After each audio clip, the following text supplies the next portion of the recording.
Today's subject, slavery. I don't wanna go I'm a pointer.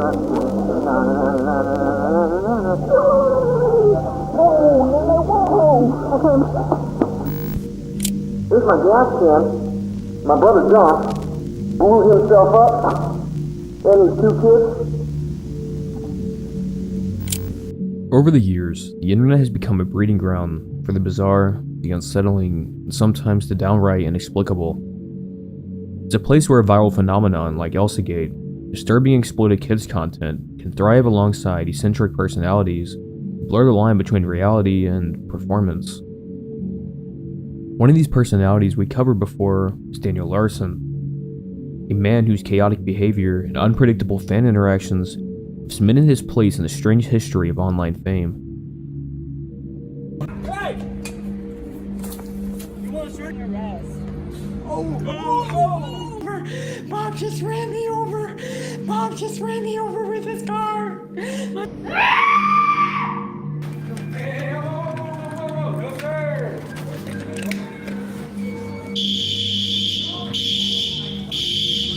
Bomb you! Bomb you! Bomb you! Kill, kill, kill, kill, kill!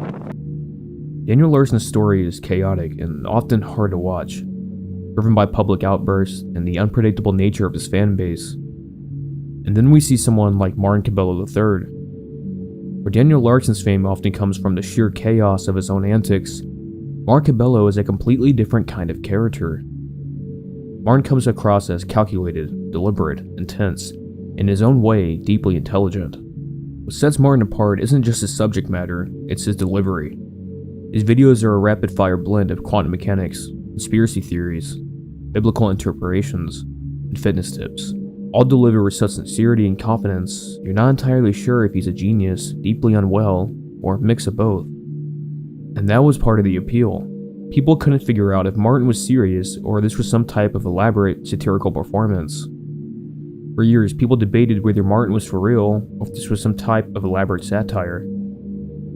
After all, how could someone say things like, "Here's my gas can, my brother Josh blew himself up and his two kids," with such seriousness and not be joking? But as time went on, it became clear. Martin wasn't playing a character, this was who he really was. Martin is someone I've been wanting to cover for a long time. I've been following stories years long before I even started this channel. In fact, I once planned for this to be my very first video. But every time I sat down to piece it together, I found myself overwhelmed. His story is dense, complex, and at times so far out there that it felt impossible to do it justice. But now, with everything that's happened, his rise, his controversies, and where he's ended up, I feel like now is finally the right moment. So let's take a look at one of the internet's most confusing, captivating, and mysterious figures, Martin Cabello III.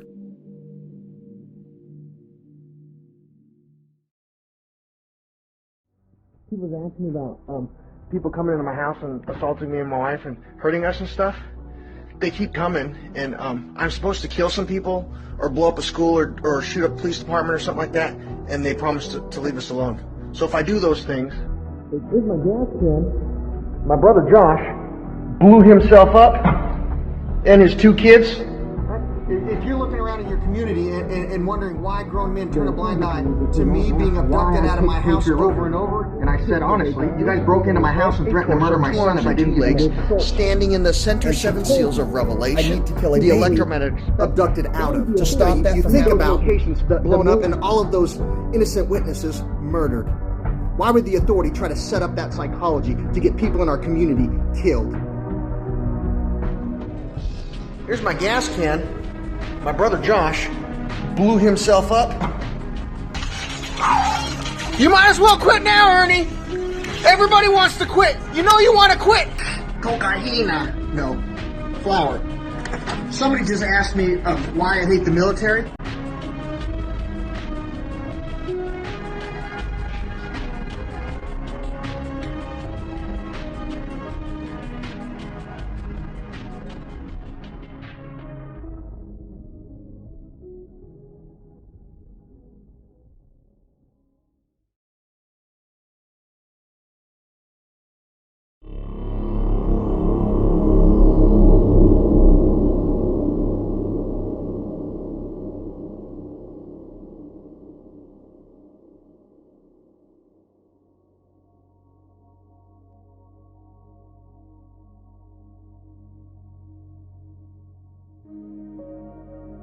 November 29th, 1977.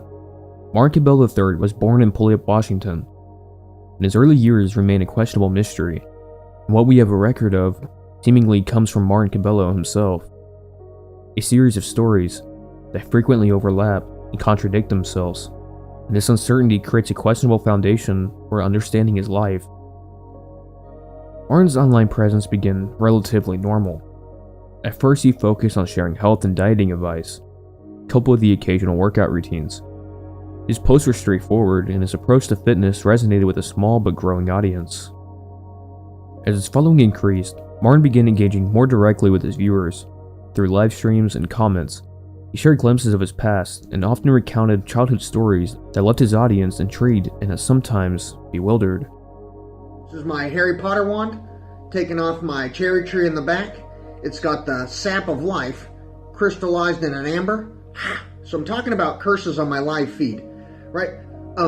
I've been approached by men and women who state they're sorcerers and witches and magicians, and for a certain amount of money or other services, they can lift the curse that has been placed upon my family. And I always ask them, is my family really cursed? Or does my mom have some psychological disorder by having men surround her and the children in her life to be repeatedly and drugged and things like that so she can pretend to be a hero? And then the rest of my family keeping it a secret, allowing that shit to happen over and over again. Is that a real life curse or just some psychological problems that need to be addressed by the adults in my family? Right? Is my family really cursed? And do we need a magician or a fake sorcerer or something like that to lift the curse? Or do we need psychological help? Martin's childhood could explain much of his strange outlook on life. From his own tellings, it seems that he endured a traumatic upbringing, shaped by themes of instability, religion, and conflict. He claims now that he is a restraining order against his own mother. He's spoken extensively about his mother's alleged role in framing him, a claim that adds yet another dimension to his difficult upbringing. And for preparation for what he describes as inevitable jail time, he tattooed phrases on himself, further deepening the mystery surrounding his sense of foreboding and self-preservation. Somebody asked me about my tattoos, my sugar skulls, things like this, my son's name, my wife's name, heart on my sleeve, things like that. I got them when I was working for Catholic Community Services. I got injured and I was told I needed to get tattoos in preparation to go to jail. My mother had been arrested and spent time in jail for faking assaults and refusing to be removed from people's locations. My brothers, my mom, or her brothers, my dad's, she actually spent time in jail for it. When she did it at my house and the police were aware of it ahead of time for my background check to work for the church, they allowed her to do that.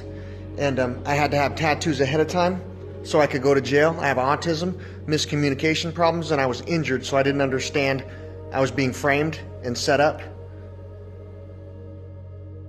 And while its timeline is inconsistent, the recurring themes paint a picture of a troubled and concerning past. A central element of Martin's childhood revolves around his connection to the Roman Catholic Church. According to Martin, he served as an altar boy, and it was during this time that he began mentioning of what he calls the body of light, a concept that Martin himself paints as a divine or godly presence, and this would later become a recurring motif in his personal worldview and storytelling. Trying to start a fire that will ignite the world. Knowledge is power, and you don't give knowledge that leads to power to the feeble-minded. And the ultimate dealer in knowledge is the God of every religion. The 7 seals of a rainbow reveals a body of light that is real light when all 7 seals unite. That is the singularity of every religion's reality. Light and the Son of God in the sky really does have to sacrifice itself to give us our daily bread, our last supper, give us everything that we have today. It really has to sacrifice itself for all of our sins, all of our pleasures, everything. Without that sacrifice, we would not exist. And light really does have a body that looks like us. It has 2 arms, 2 legs, and a head in the image of the Creator you are. And they tell you no man has ever laid eyes on that Creator unless chosen. And here I am giving it to you guys, the truth. One notable example was his interpretation of the phrase, "a body of light that Israelite," which he claimed could translate to Israel or Israelite. To Martin, these linguistic revelations supported his religious outlook, further cementing cryptography as a cornerstone of his worldview. Martin's hyperfixation with religion appears often in his repetitive narratives, although one could say it's not his only major influence from his early life. As a child, per Martin's claims, he was crucified. In this outlandish claim, Martin then draws from yet another obsession, the military, and he would claim that soldiers from the military were the ones who saved him. This is for the soldiers that saved me. I was getting abducted a lot and taken and tortured, and on my way home from the dentist, I got thrown in the back of a truck, hit in the head, and some military showed up, saved me. This intersection between personal trauma, religion, and military focuses form the backbone of Martin's often convoluted accounts. Another layer to Martin's story involves his alleged ties to the military. At times he claimed direct involvement with them, only to later contradict himself by admitting that he wasn't even sure if he ever served. These contradictions are emblematic of the fragmented and mysterious nature of Martin's storytelling. A pivotal point in his narrative is his first traumatic brain injury. Martin claims that his mother caused it by striking him on the head, and according to him, a pastor named Father Paul Dalton later helped him recover, which he ties to his time as an altar boy. Black tar heroin. No, I'm kidding. A traumatic brain injury. My first traumatic brain injury I was given when my mom decided to let my friend Alan drive a white Ford Taurus to Sunnyside, Washington so we could visit my grandparents and my Uncle Pete. She decided to go to sleep and let my friend Alan drive the car, and since I didn't tell Alan how to get there, we missed our exit and were several hours late. Because I have meltdowns, during my punishment, my mom decided to hit me in the back of the head with a 2x4 or a frying pan or something like that resulted in me having an epileptic seizure and my first traumatic brain injury. Because I had tackled a tabernacle as an altar boy for Catholic Community Services, this pastor named Father Paul Dalton had the military teach me how to repair a traumatic brain injury so I could retain some of the information and regurgitate it to other people. This incident marked the beginning of what Martin describes as a long history of physical and psychological trauma that he believes shaped his identity. Through these accounts, Martin's childhood emerges as a mix of hardship, religious symbolism, and complex relationships, all of which lay the groundwork for the eccentric persona that would later captivate his audiences online. From his experiences with the church and the body of light to the claims about military involvement, Martin's early life is as layered and perplexing as his later beliefs and philosophies. As Martin's story goes on, it can be easily seen that his personal life shaped many of his questionable beliefs. One significant turning point is his relationship with his wife, whom Martin claims that he met through the military, where he at one point even explained that his marriage was stopped by a judge.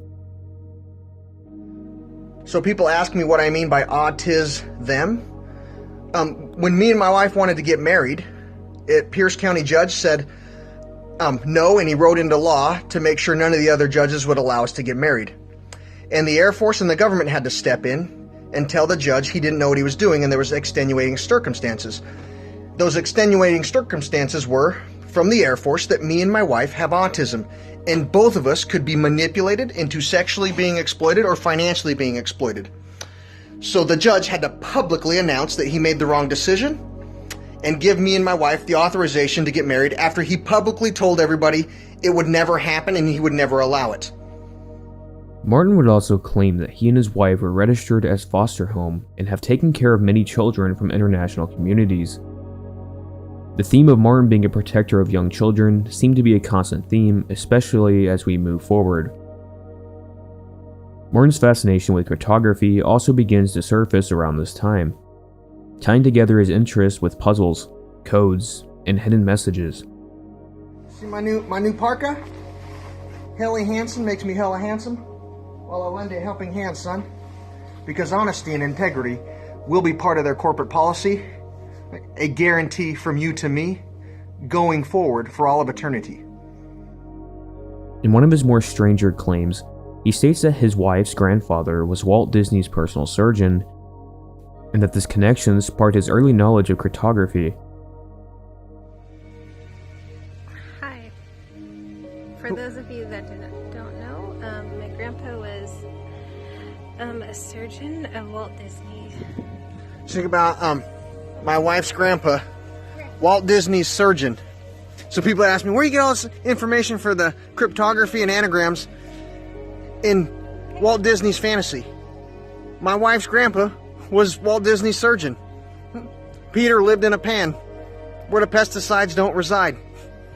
A spoonful of sugar helps the medicine go down. Why? Because there's a spoonful of sugar in fruits and vegetables that prevent you from going into ketosis. Real human biology buried in cryptography and given to children in fantasy. This would somewhat make sense, as it's widely known that Disney uses form of cryptography.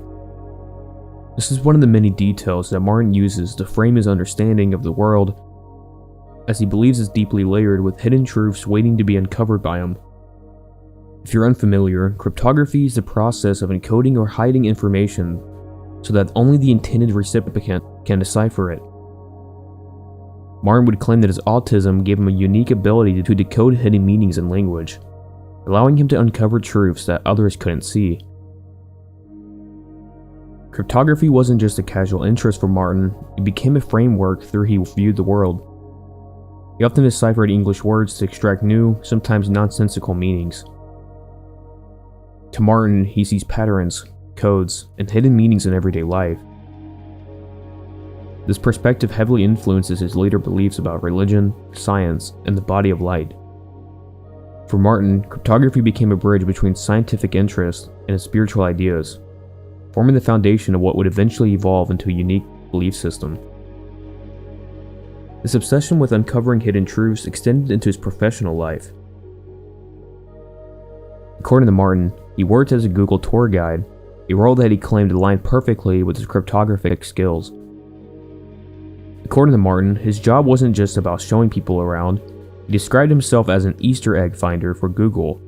This claim, whether literal or metaphorical, highlights his beliefs that the world is full of concealed messages waiting to be decoded. The threads of Martin's life, his relationship with his wife, cryptographic pursuits, and his unique worldview begin to converge into a larger narrative. His fascination with codes and hidden meanings doesn't just stay within the realm of cryptography. It later becomes a key part of his religious and philosophical beliefs. For Martin, the world is an intricate puzzle, and he sees himself uniquely equipped to solve it. This perspective, rooted in his early experiences and career, sets the stage for his later teachings about the body of light, Cabelloism, and his interpretation of religion as a cryptographic system. The pieces of Martin's story, while fragmented and often contradictory, begin to form a mosaic that reflects his complex and enigmatic worldview.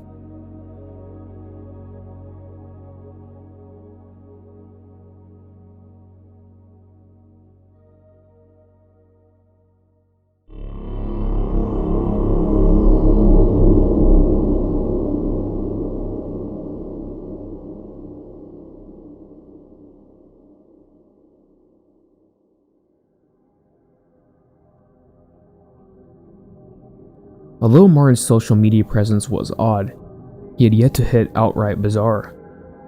And much of his content revolved around sharing his unique backstories and promoting cryptic slogans, some of which became staples of his account.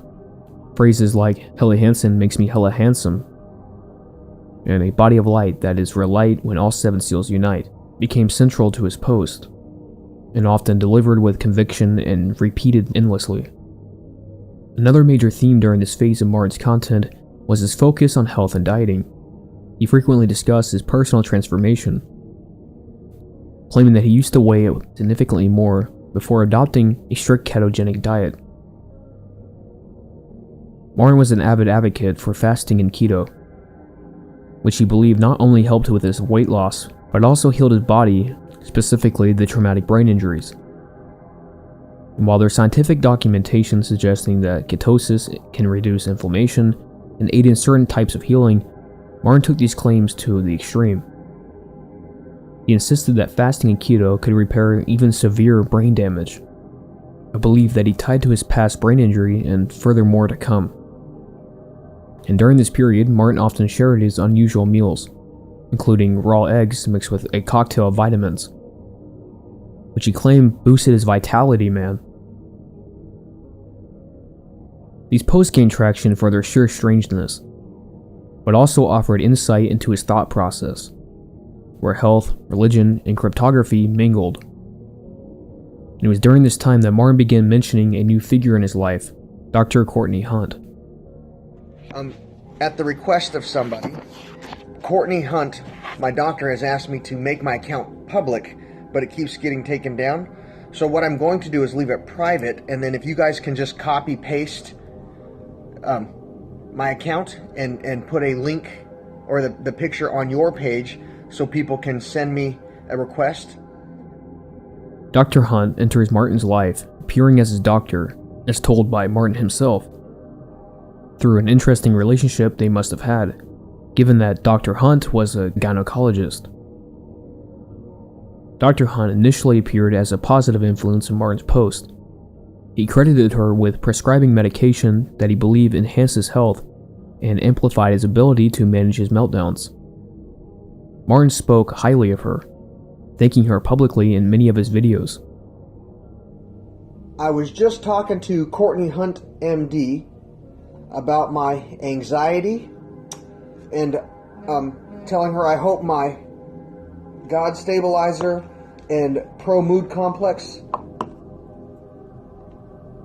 hemp drops and hemp mints come in the mail because, I'm having anxiety talking, or just my regular anxiety.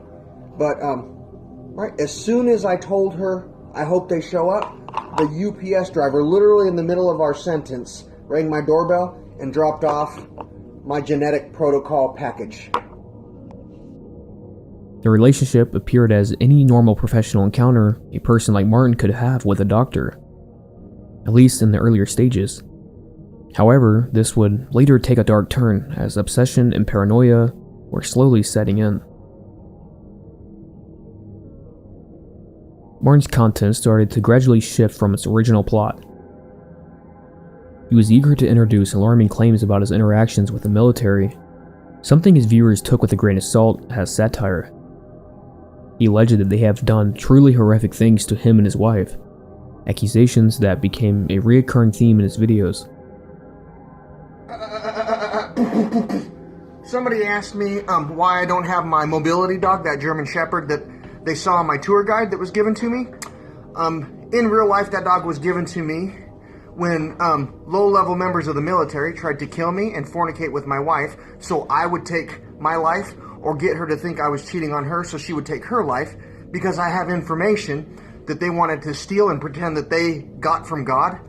But you think about that, if you're have a video or image for your strategic scrimmage and no one to tell, you think about ISIS or the cartel, and how low-level members of the military around Bangor and Fort Lewis McChord actually create the information that those terrorist organizations need to get new recruits willing to kill active duty service members. In real life, I had a national tour guide where people got to witness low-level members of the military trying to kill me and assault me, right, which creates information for them to get new recruits and kill active duty service members. These delusions would only deepen over time. But even in the earlier stages, they hinted at the unraveling of Martin's grip on reality. This period of Martin's account marked the end of what could be considered a relatively normal phase. His cryptographic interpretations, religious musings, and health advice laid the groundwork for the more extreme content that would follow. And these threads would soon weave into a narrative filled with paranoia, conspiracies, and tragic real-world connections. And that connection would be a major event in Martin's neighborhood, the disappearance and the death of Josh Powell. This would act as a catalyst for a concerning shift in his narrative, and this turning point would set the stage for the next chapter of Martin's story, where his delusions, paranoia, and fixation on conspiracy theories began to intertwine with the real world in increasingly troubling ways.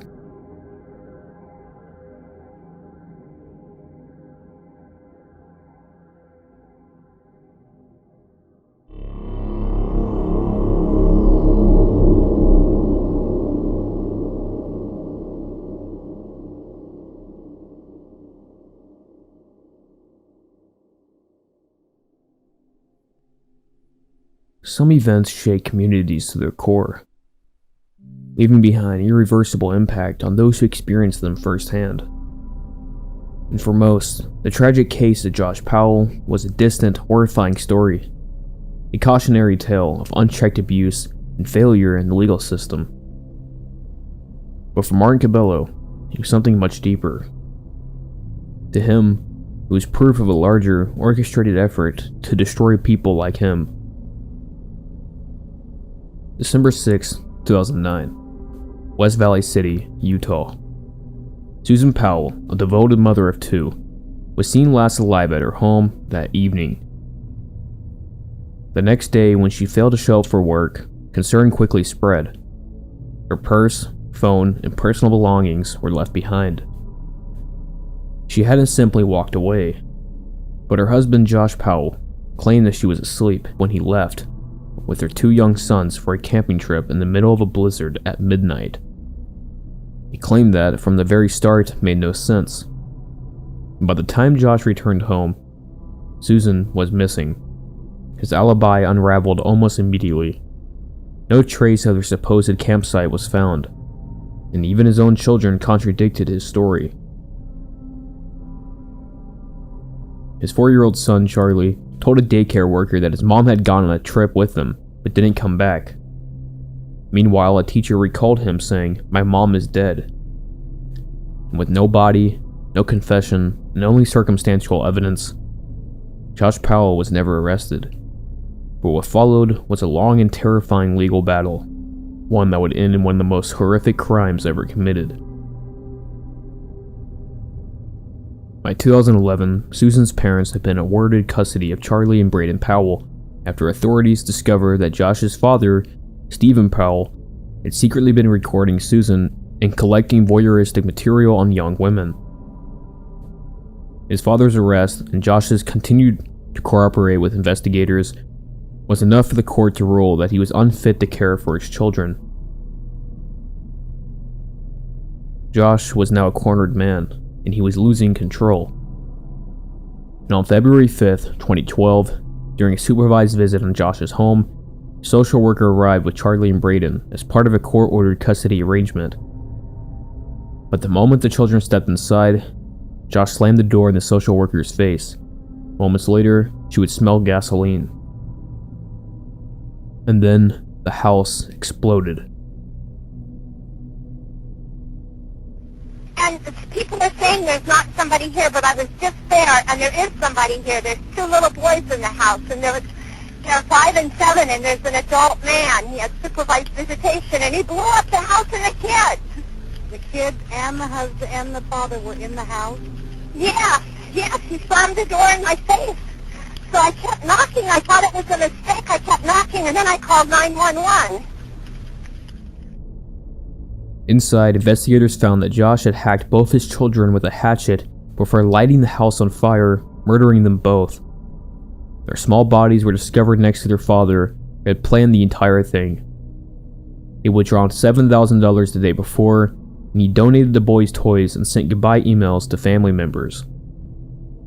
It was an act of control, a final horrifying statement that if he couldn't have them, no one could. And for the people of Puyallup, Washington, where Josh Powell had fled after Susan's disappearance, the case was deeply personal. It was a story that shook the entire community, but for Martin Cabello, it became more than just a tragedy. It became proof of a conspiracy he believed he was trapped in. And from this point moving forward, Martin began referencing the Powell case frequently in his videos, but not in the way most people would expect. Instead of seeing Josh as a violent abuser and murderer, Martin painted him as a victim of the same forces that he believed was after him. Here's my gas can. My brother Josh blew himself up and his 2 kids, right? After members of the military like Alan Jaber did to me, psychologically gaslit him, set up fake scenarios, psychologically torturing people, physically torturing people. When you have low-level members of the Marines and the military turn on your own fucking community, who the fuck do you turn to? You look for an out, and you gotta think about this shit. How many people have committed because people in the military are fucking approachable, corruptible? They're out there willing to do whatever it takes to protect, right? And what would you have to do in your history that would allow a to reach out to you and ask for your support into getting somebody else to or destroy a family? What would you have to fucking do to be approachable? To Martin, Josh Powell's actions were not the result of his own twisted psychology, but rather a coordinated attack against him. He frequently tied the case to his theories of military mind control, psychological warfare, Stockholm Syndrome, and gaslighting. He went far as to suggest that Powell had been pushed to the breaking point by shadowy organizations, much like Martin believes he has been. Don't. My gas can. I was just talking to Kara, and my neuroplasticity, remembering when I started this sequence, my son asked me if I was going to corner with my gas can, like one of my neighbor's son-in-laws did. You think about this in real life. If evil men in the military can interject into mine and my wife's life and exploit her autism and my autism and convince her that I'm having an affair and that I'm a bad person, they could get me to lose it and blow up a building, right? They could abduct her and abscond with her, right? And the community would think I did it. And I'd have no other choice but... Can you guys connect some dots? Do you have the ability to connect? It's important to understand that this case wasn't the start of Martin's paranoia, it just simply gave it fuel. And up to this point, his content had already begun shifting from his cryptography and dieting advice to more ominous and unsettling themes. He continued to be fixated on brain injuries and constantly talked about how ketosis and fasting could repair and already have repaired his traumatic brain injuries. And all of this was tying into the same grand narrative that he was constructing right in front of our eyes. One where powerful forces control reality, manipulate people's minds, and push them towards suicide or violence. Martin's reality was already slowly unraveling, and the Powell case had only added fuel to that fire, and it permanently cemented his belief that he was next.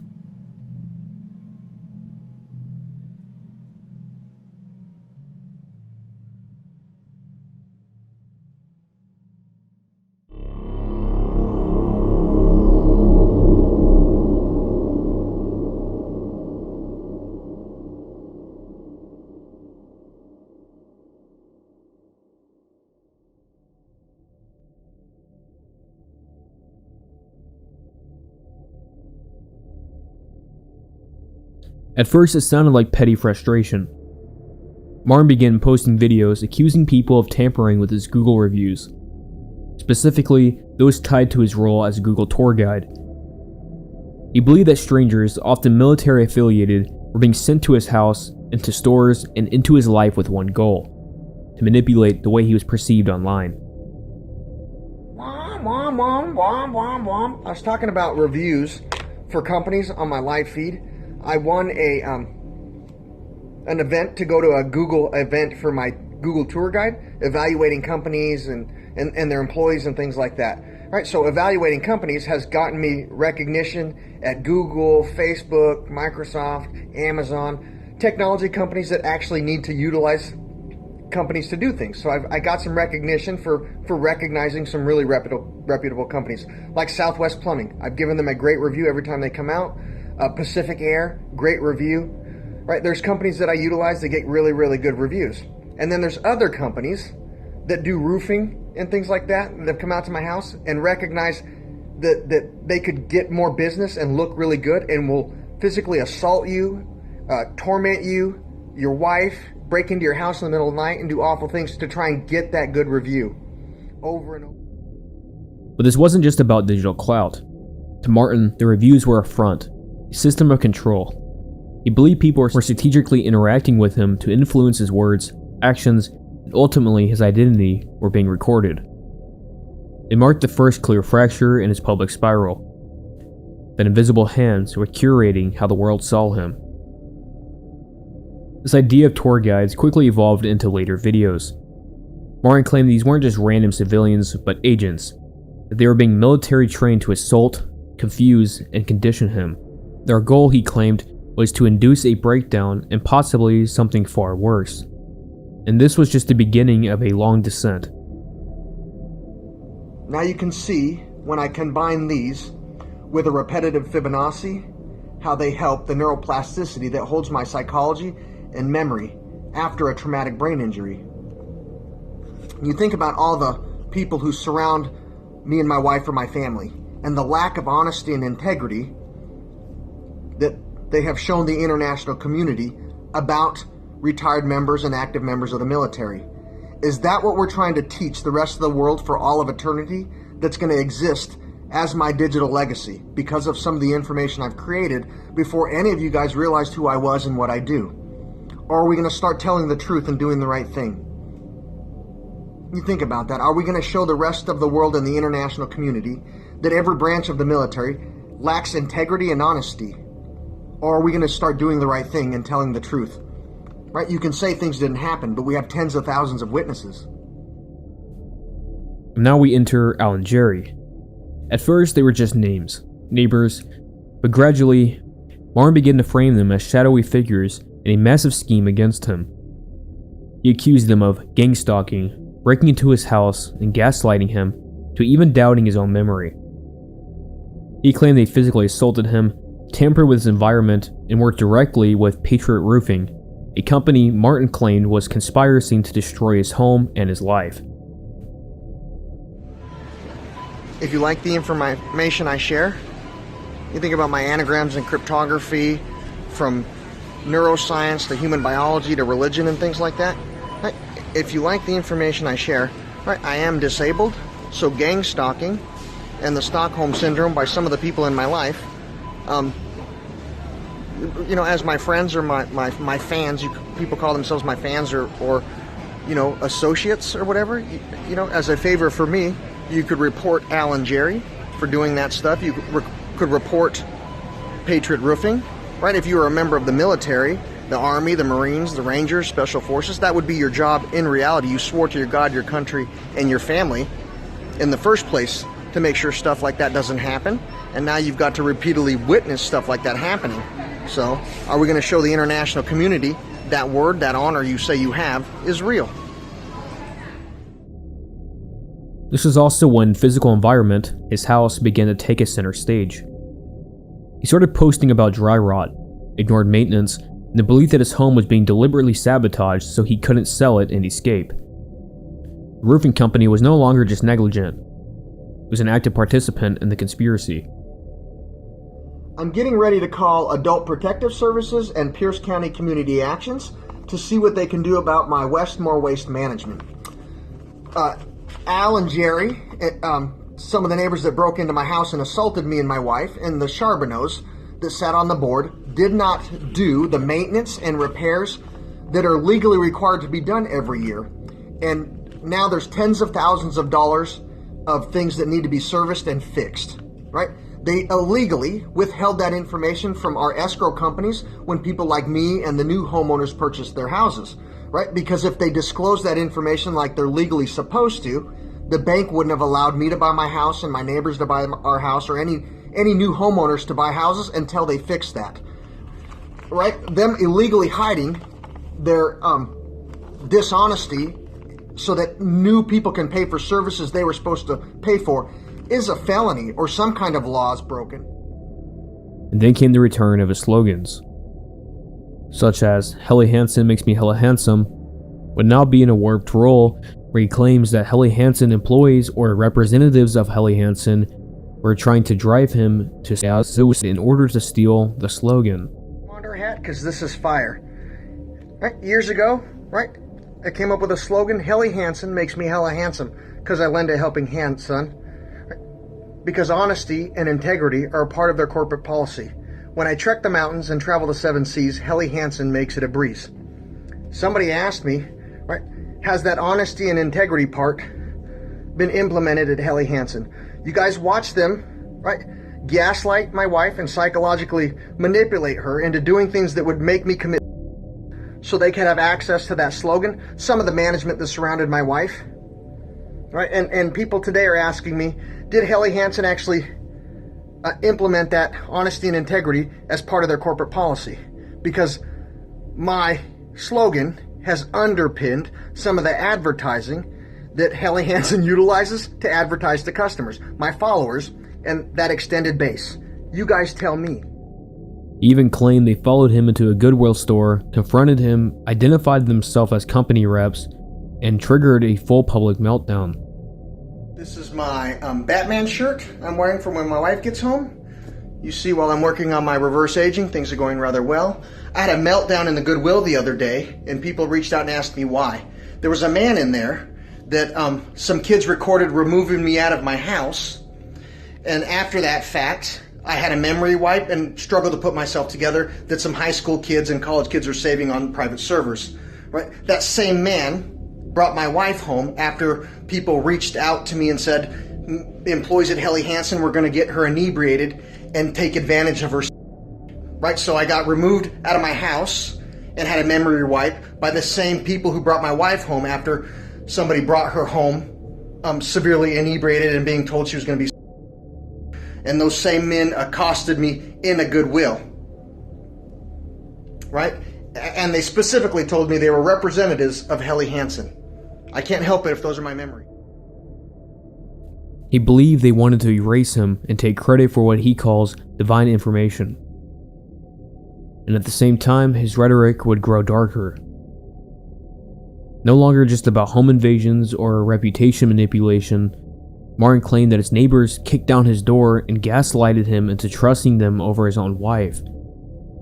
He talked about abduction scenarios where men in Ocean Shores dragged him from his home, tried to steal classified military contracts and information on children that he fostered. And when he refused, he claims that they tried to kill him, saying that he was buried on a beach in plastic bags, and somehow he survived.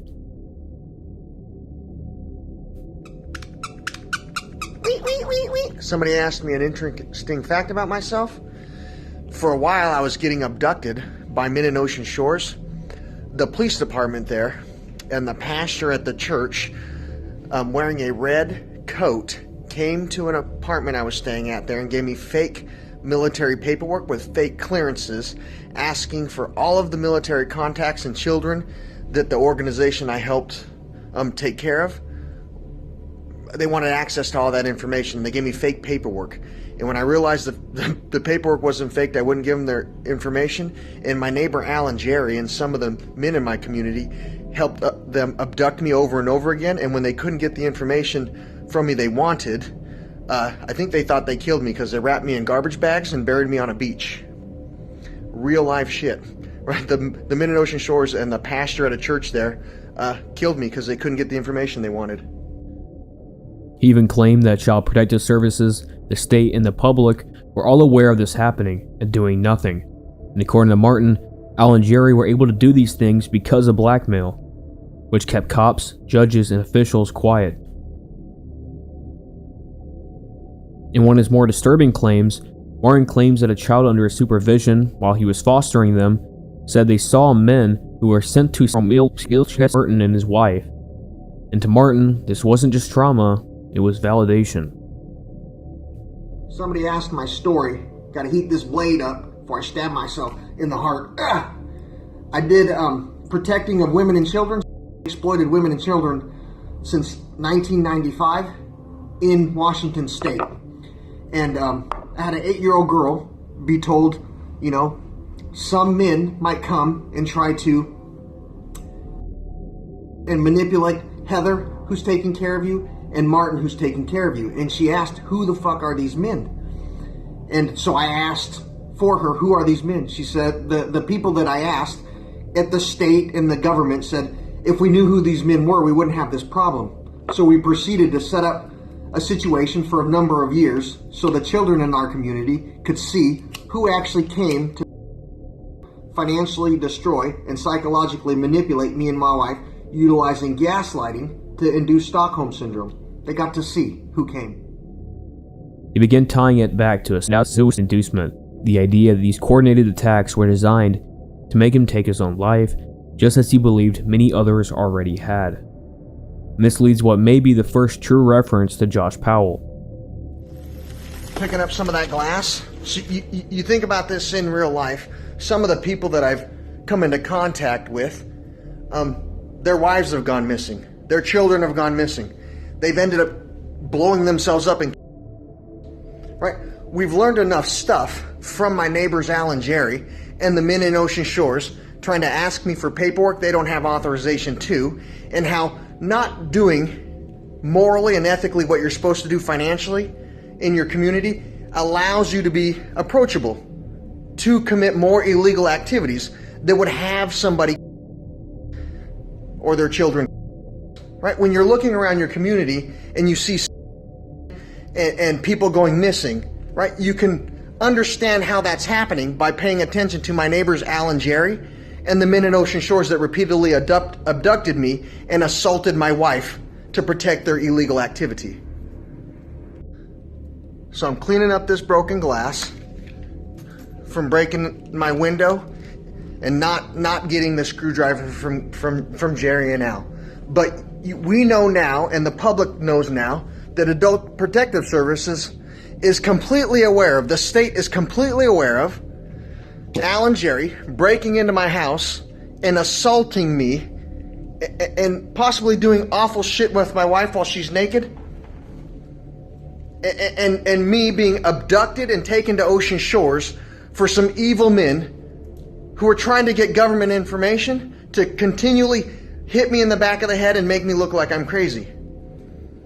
Now, what kind of illegal activity would Jerry and Al have done financially with our homeowners association that would allow them to be approachable to commit fraud, felonies, and hate crimes like that? What have they done, and what kind of money and illegal activities have they done to allow that? Martin mentions men being conditioned to cause middle-aged and their children, and in multiple videos allude to ending up like Josh Powell without always saying a name. His mental decline seemed to 4x during this period, and in moments his wife can be seen in the background, sometimes silent and sometimes disagreeing. In one clip she could be heard pushing back on what Martin is saying, unsure of his claims about Helly Hansen and neighbor invasions. Made me and my wife some bacon and eggs, blueberry probiotic, my wife's little tortillas. Ready? Bless this food to our body, and our body this food. Thank you for all the sacrifices may bring to the table, and all the employees at Winco, Walmart, and everywhere that made it possible. Amen. Say hi, everyone. Tell them thank you for the help. Thank you for the help. Thank you guys for the help. Right, I do have real PTSD and anxiety from real situations the Pierce County Sheriff allowed to happen to me and my wife. What do you want me to do about it? Right, if they're going to repeatedly allow these things to happen, I'm going to repeatedly have anxiety about it until they actually, no, Mija, until they do their job. Until they actually do what we pay them to do, I'm going to have anxiety. That's how it works, right? And you imagine nonverbal people going through this, or senior citizens, that they don't do it. And then came a rhetorical shift. This was new for Martin. He began questioning religious structures, suggesting that those in positions of spiritual or moral authority were using their beliefs to excuse their actions. Nom nom nom nom. Got 2 pieces of chocolate cake, 2 scoops of strawberry ice cream, and 1 piece of vanilla ice cream. And in this repetitive Fibonacci sequence, or series of repetitive events, while I'm enjoying this cake and ice cream, I want you to think about this if you've been following me for a long time. Just because you believe in Jesus, God, Yahweh, or Allah, does that give you the right to financially and exploit someone and repeatedly set up situations so you can teach the children of the world That's all you have to do to be a good person. You can lie through your teeth and pretend things didn't happen at churches, at businesses all over town, so that they can spread that across the world as a plague. You can teach children, if you believe in God, Jesus, Yahweh, or Allah, you don't have to practice honesty and integrity, right? As long as you can convince the person you were exploiting, or tried to convince them, that things never happened. He began drifting away from Christianity, implying true morality didn't come from scripture, but from his own lived experience, a theme that would soon grow into something much bigger. At this same time, he claimed to have suffered memory wipes, psychological manipulation, and traumatic brain injuries, often referencing of being hit in the back of the head or abducted while being unconscious. Taking my pro-mood complex, just like the first time and the last time, I had a meltdown in the tub because somebody over-exaggerates about some shit that goes on that really doesn't, which allows other men like Al and Jerry to break into my house and physically assault me, men from Ocean Shores to break into my house and physically assault me, my wife, Patriot Roofing to break into my house and physically assault me, my wife. We both have autism.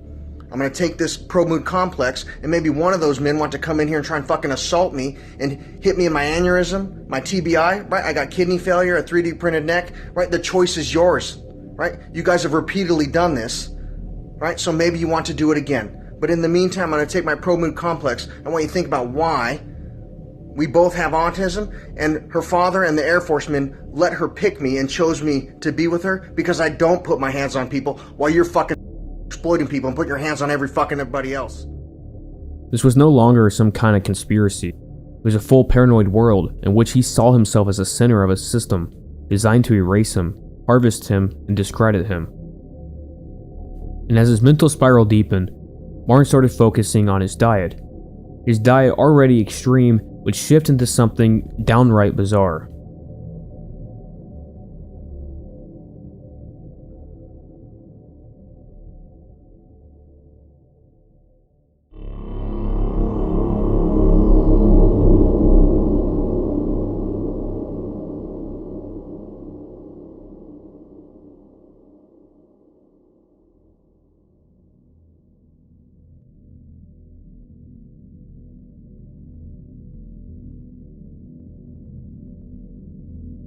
For Martin Cabello, the body was no longer just a vessel, it was a battlefield, and he believed he was learning how to win the war.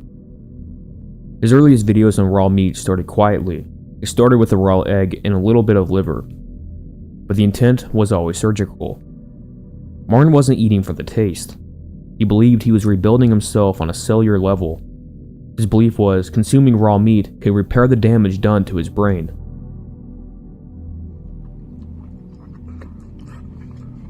Learning transfer, transfer learning, ketosis, evolution, neurogenesis, your olfactory and your immune system. When I'm in a ketogenic state, I'm inducing neurogenesis in my olfactory. It's creating stem cells that are being sent to my hippocampus. And when I eat raw meat, I'm eating mold, fungi, viruses, and probiotics that have enzymes in them, like CRISPR or the mutagen from the Ninja Turtles.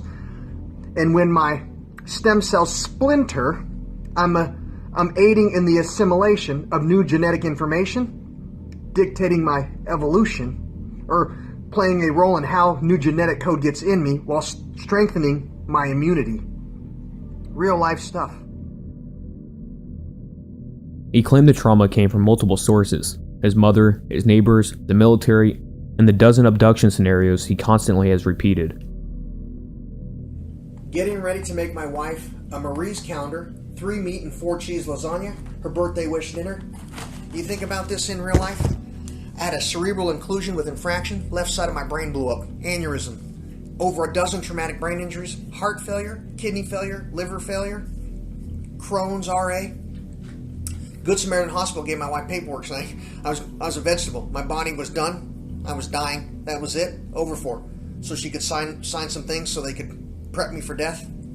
Pastors, preachers, all kinds of religious people come in, read me my last rites. And I just think everything I see in reality is telling me how to heal myself. Bruce Lee and his ball of chi, Lipton tea, everything, right? I've been physically tortured and assaulted by members of the military in our community. You know the difference between me and the other victims? I survived. The other victims are dead, so those people can get away to do it to other people. And over again, he referenced the same narrative, that people were trying to destroy his mind, and the solution was raw meat. This wasn't about protein, this was a ritualistic consumption. He filmed himself chewing on raw liver while his wife sat quietly in the background, sometimes off camera, sometimes just a voice, and it seemed like she didn't even care. He believed that his dietary habits wasn't just healthy, they were protective of his body. He claimed that raw meat could shield himself from engineered viruses, such how a flu virus works. And somewhere in this descent, he re-mentioned another name, Courtney Hunt. As previously mentioned, she is considered to be Martin's doctor. Although she is technically a gynecologist, she makes supplements called Genetic Protocol, which Martin takes and claims that he talks to Courtney on a weekly basis. And in a bizarre video, he would even claim that they are starting to write a book together about the body, genetics, and about God. Yes, the handsome guy in the front. I was wondering if maybe you could check out Courtney Hunt, MD, and my book, Your Spark is Light, The Quantum Mechanics of Human Creation. Wow. I mean, that was one of the best questions I've ever been asked. And in even one post, he proudly declared that she was helping him get his slogans trademarked. Somebody asked me an update on my book and if we're making any money. This is some good advice for most people. First thing we're doing is registering my trademarks, my slogans, and my book to a company under me. I will take that license once I get it to Umpqua and open up a bank account. And when I start getting money transferred into that bank account, enough, I'll sit down with Umpqua and ask for a financial advisor that they provide for free. And that person will be able to tell me how to invest my money, do my taxes, and do all of the things I need to do. And it's something I recommend anybody who's young do as well, especially if you're going to do a lawn mowing business or any small thing that might grow into something big. Set up an account at your bank with everything registered under a business for that. But this is where things start to bend. This doesn't really make much sense if you think about it. Why would a doctor work with a man publicly claiming that he eats raw meat to decode reality and fix his TBIs? And why is she discussing religion and science with someone that's considered online to be very schizophrenic and mentally ill? And throughout his posts of Martin talking about his book, he then slowly starts to question Courtney Hunt's intentions. Somebody was asking me about how I started using Genetic Protocol. If you're in my community and watched me, you saw people break into my house and come to my property and physically and psychologically torture me. And after they would do that, I got this product shipped in the mail, and I didn't use it.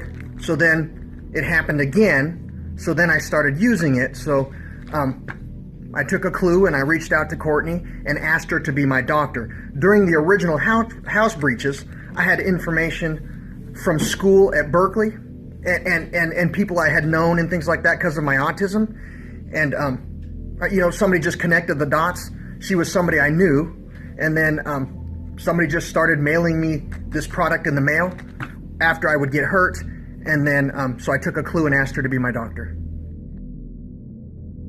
And possibly the first time on his account, he finally questions himself and is actually unsure if what he's saying is true or delusional, and even asks his audience for help. Drinking my Pepsi, put an empty calorie in me, or no sugar, so I can work on my reverse aging, and repairing the neuroplasticity that holds my psychology and memory by allowing me to have 4 times the energy from a ketone that will birth a stem cell in me to build new neurons. Now, while you're thinking about that, I want you to think about autism, traumatic brain injuries, paranoia, and schizophrenia. Right? As I'm repairing my neuroplasticity, I'm starting to think that all of this stuff I've done with Courtney Hunt, recently we've done already once or twice or 3 times before. And while she's collecting all this information from me, she keeps telling me she's given me her heart, she wants to leave her husband, while originally trying to register all of my information in her name. So if I didn't recover from a traumatic brain injury, all of my information, everything that she uses about ketosis for her practice, would have been hers. Now, I rely on my fan base to tell me, have I done this before? Have I not?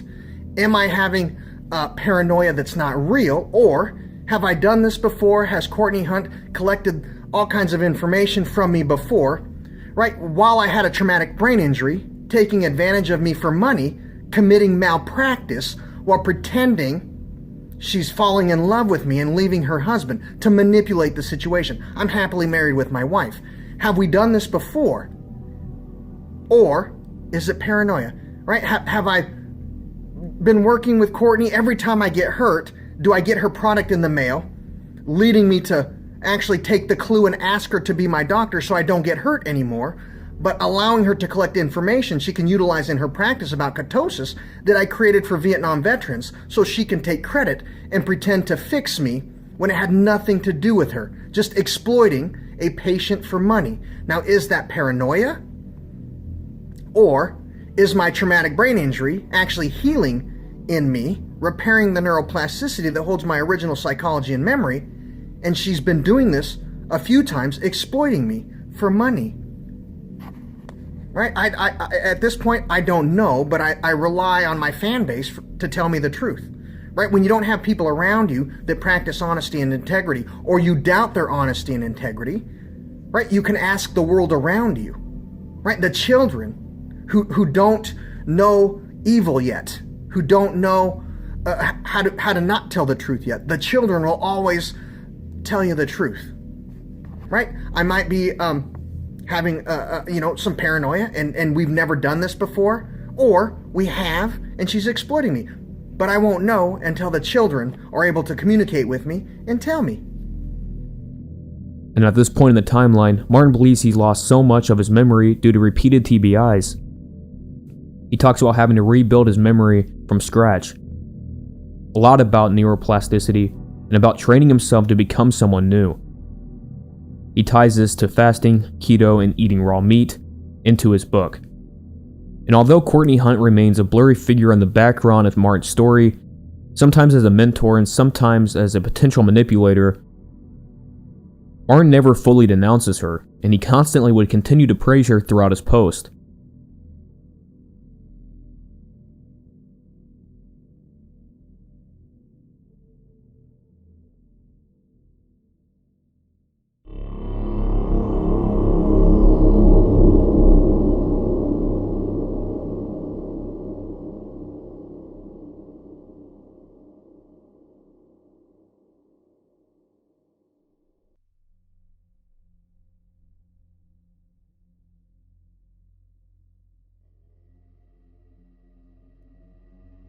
Before we go any further, we need to stop and clarify something.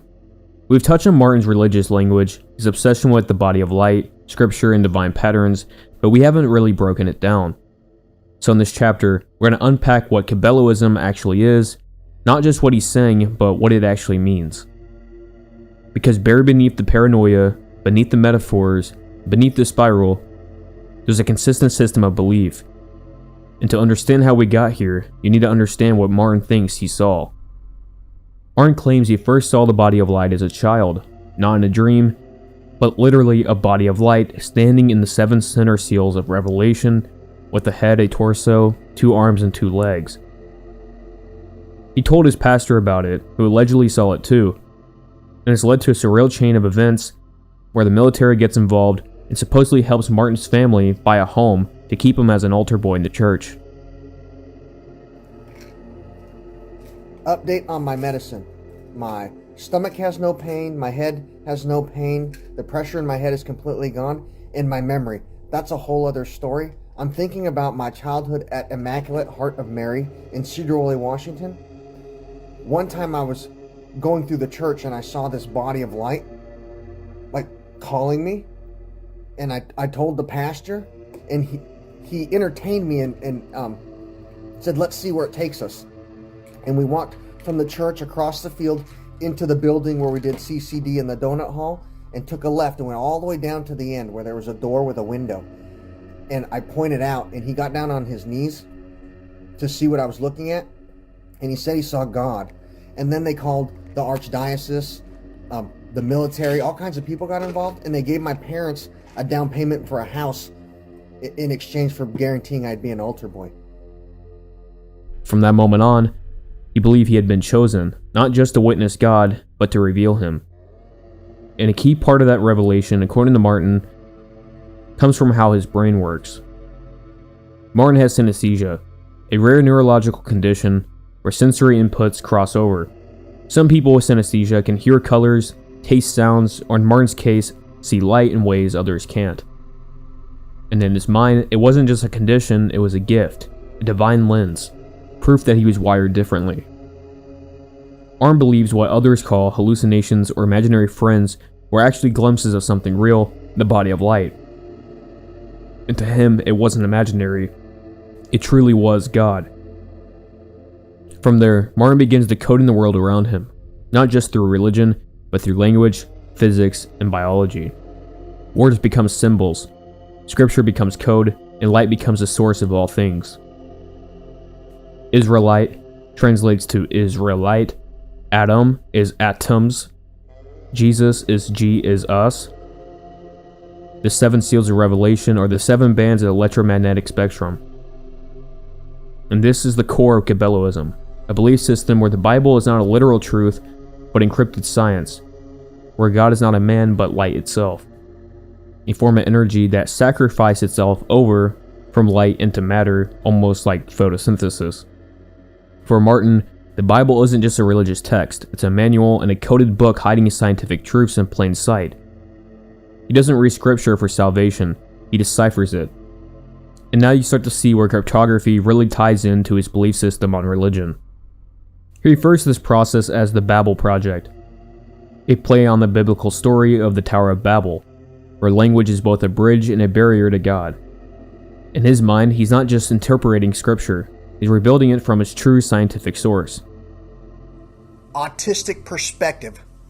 A fast talker, somebody who takes information and speaks rapidly and babbles on, making it incomprehensible, so that it can dishonestly get you to believe in fake information so that you can buy something from them or give them money. Now, can you take babble from fast talkers and slow it back down to get comprehensible words? Israelite, Israelite, Israelite.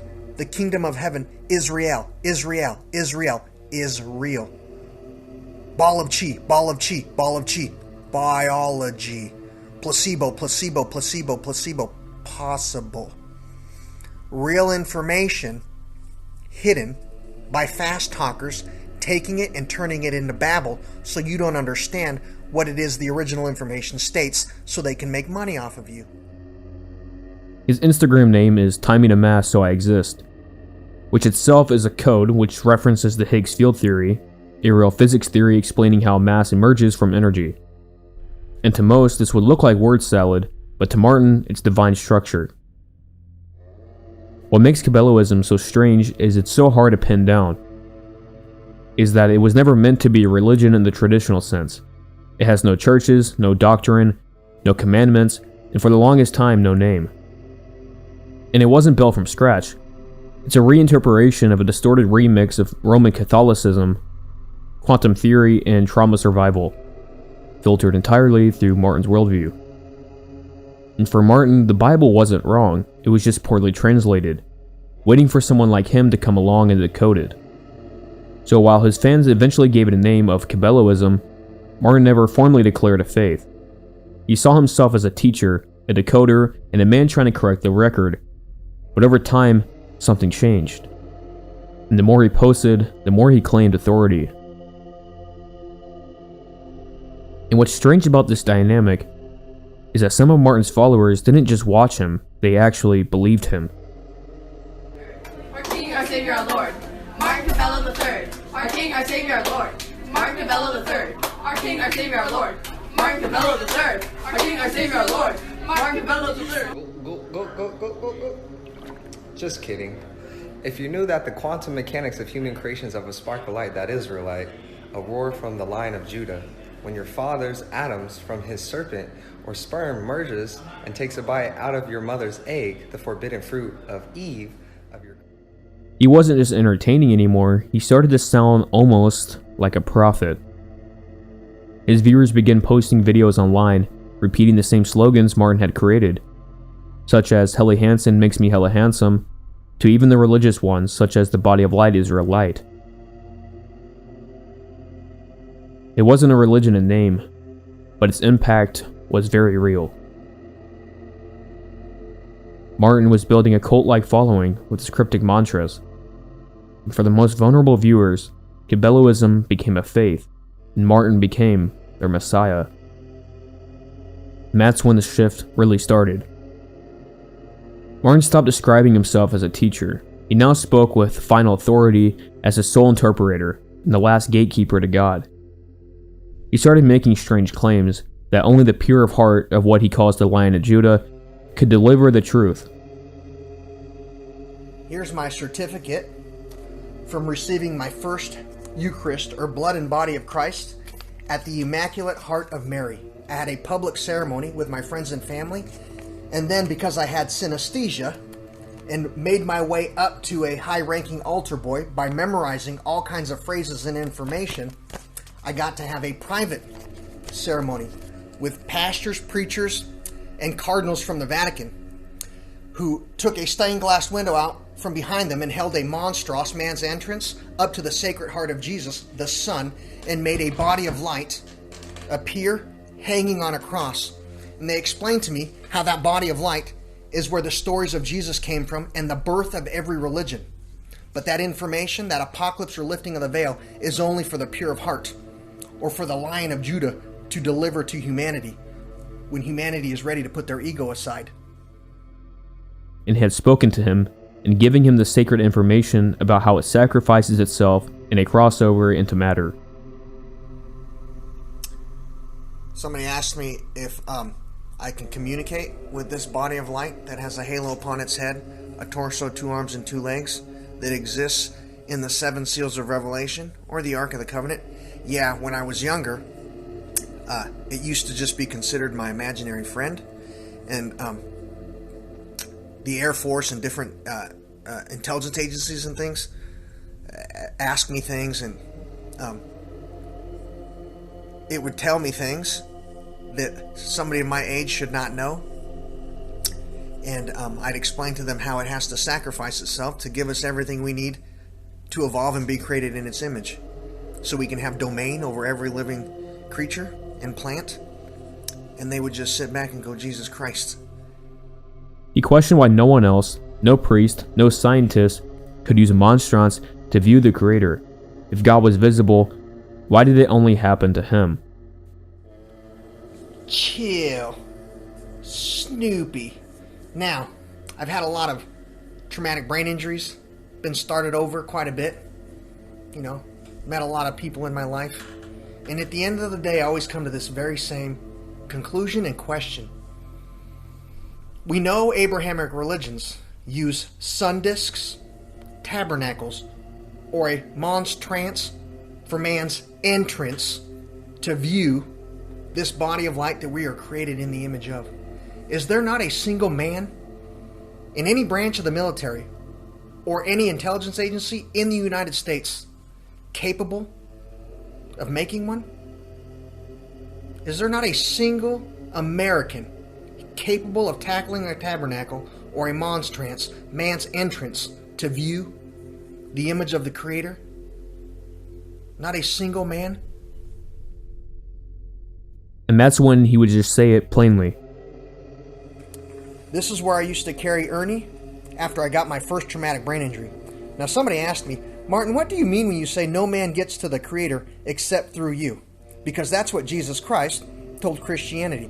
I'm not saying that's not what their book says, but in real life, I can get you to the image of the Creator and explain to you, after you witness this body of light hanging on a cross, how it sacrifices itself to give you everything you need to survive and be created in its image. The difference between me and other religions teachers is I can actually teach you how to find the image of the Creator, and I can articulate how it actually sacrifices itself on a crossover from energy into matter to create you in its image.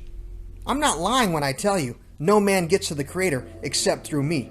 In real life today, no man gets to the Creator except through me, Martin Cabello III. That statement marks a turning point in Martin's narrative, because for most of his life, he didn't see himself as a center of his beliefs, just a guide. But now, he wasn't just interpreting Cabelloism, he was Cabelloism's prophet.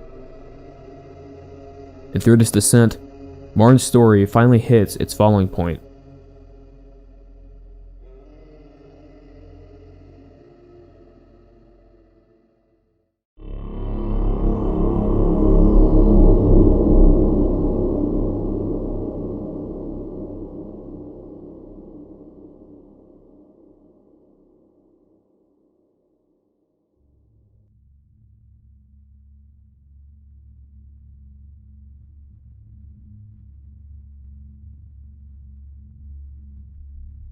We've now reached the final stage of Martin Cabello's online presence.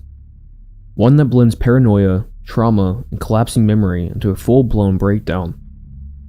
What makes this chapter so disturbing isn't just what Martin says, it's how quickly everything falls apart. Because this isn't a gradual spiral, it's a free fall. After previously claiming to be co-authoring a book with Courtney Hunt, Martin now says he no longer associates with her at all.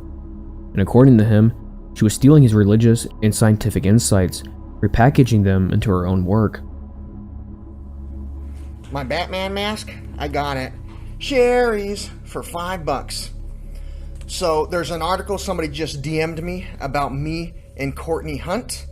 I stopped associating with her repeatedly. Every time I get a traumatic brain injury, she reaches out to me, says we're friends, gathers all kinds of information, and then publicly states we're quantum entangled and she's getting all kinds of information from me. When she actually collected the information from me as a doctor treating a patient. While my traumatic brain injury was really, really bad, she wanted me to have some paperwork notarized stating she wasn't really my doctor, she was my friend, so she could make money off of publishing massive amounts of my information. That is considered malpractice. Right? What she's doing is considered malpractice. So I separate myself from that situation.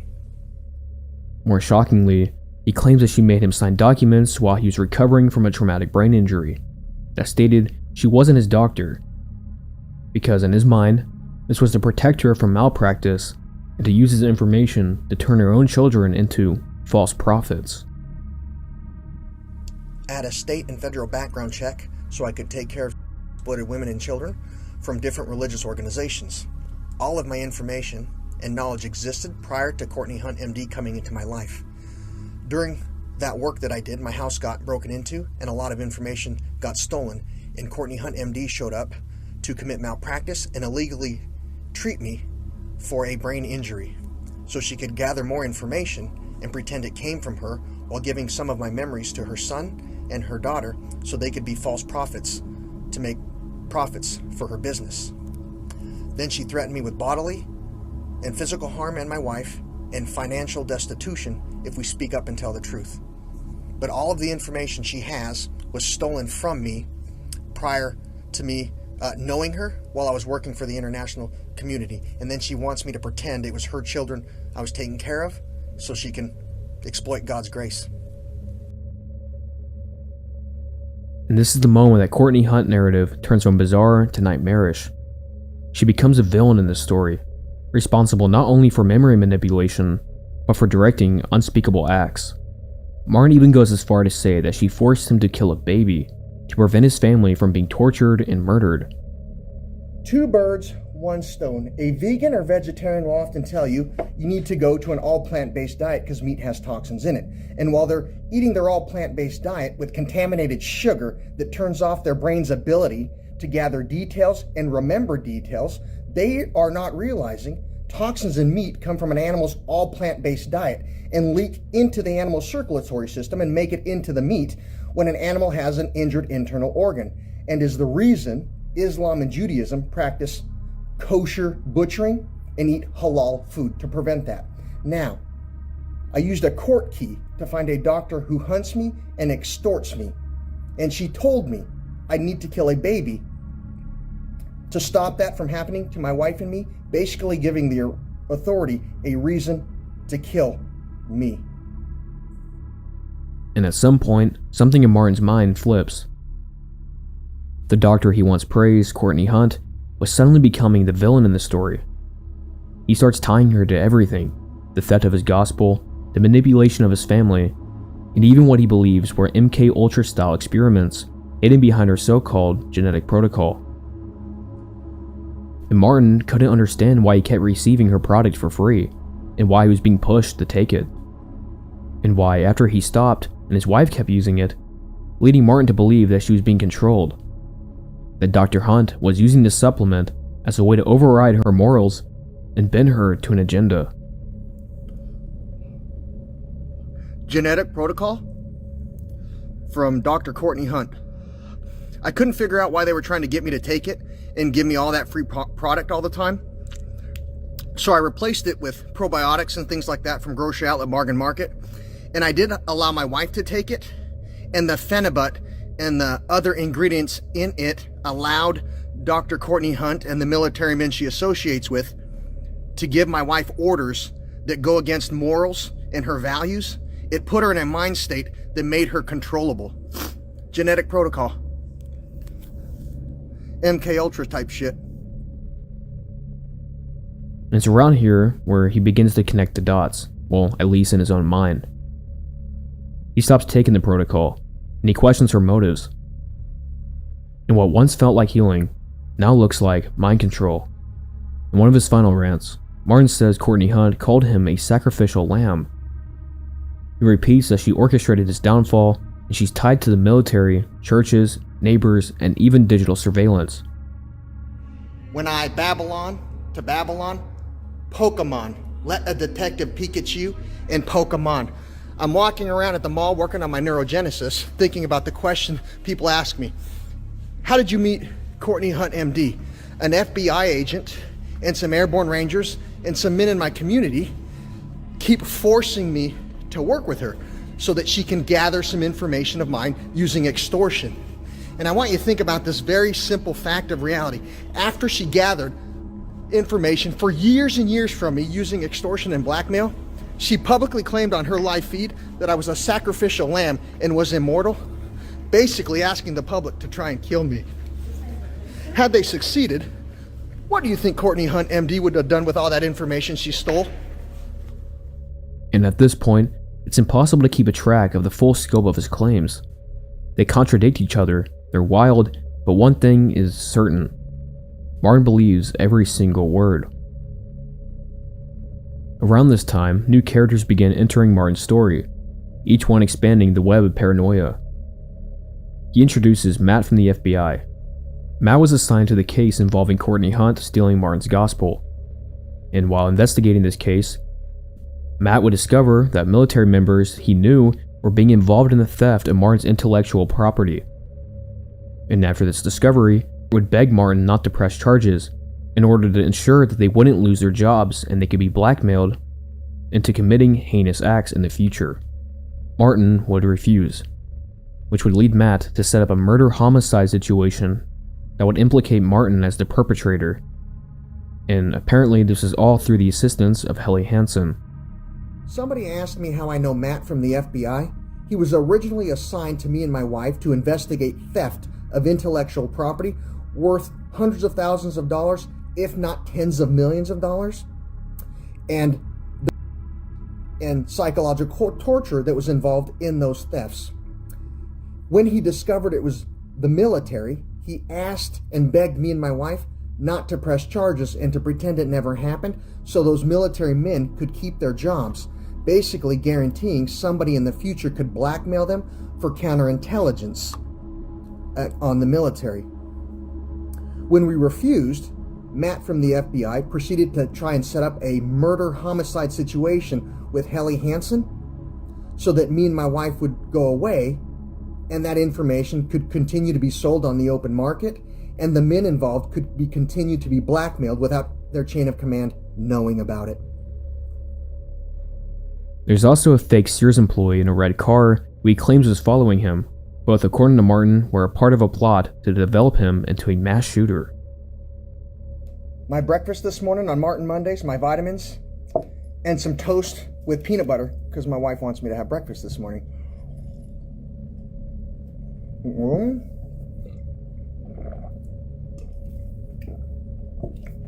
Now I want you to think about gaslighting and Stockholm Syndrome needed to financially exploit somebody or create a bomber and a mass shooter so you can financially exploit somebody.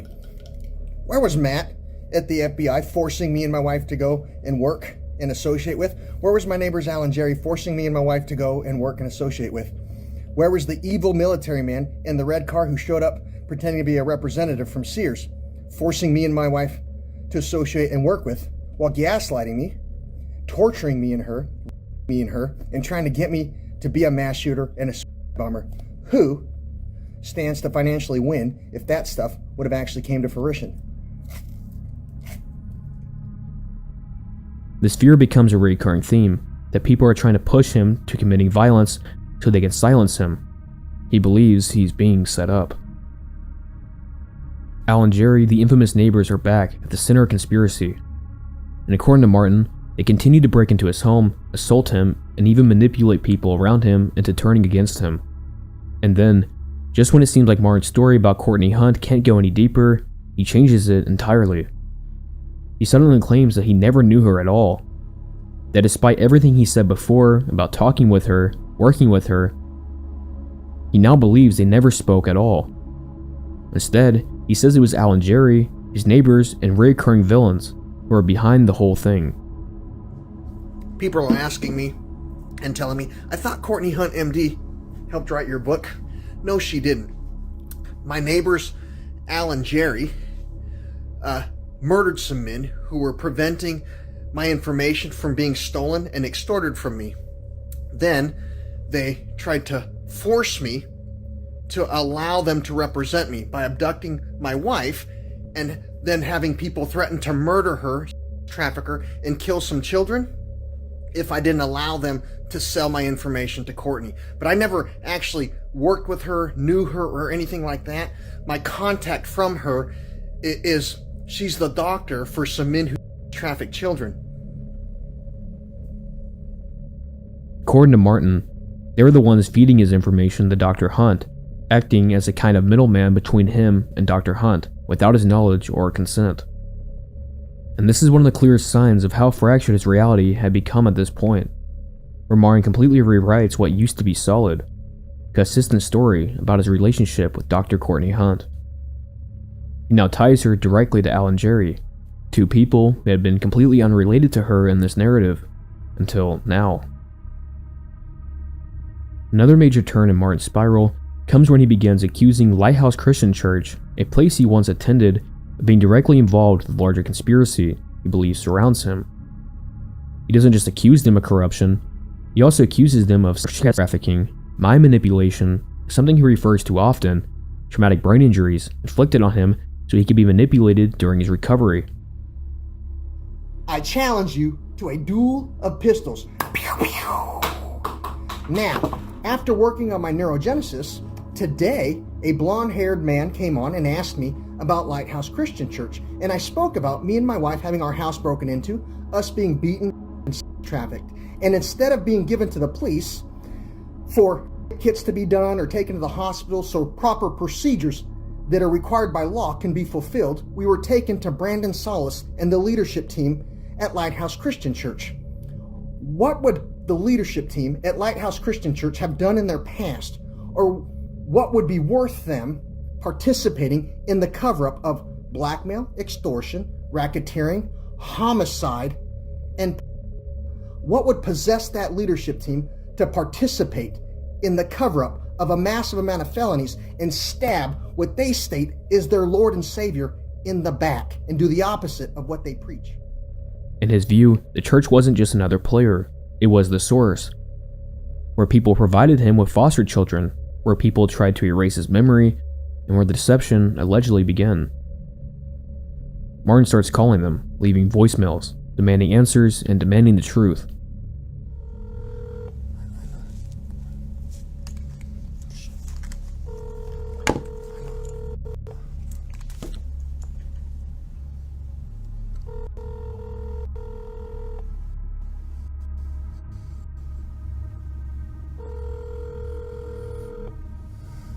Hello.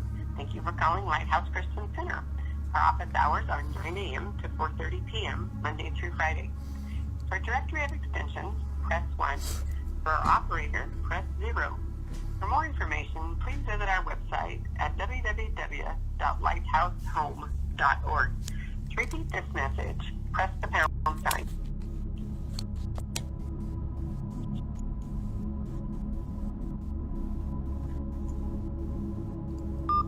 Leave a message. Thank you for calling Lighthouse Christian Center. Our office hours are 9 a.m. to I'll leave a 4:30 message. Monday through Friday.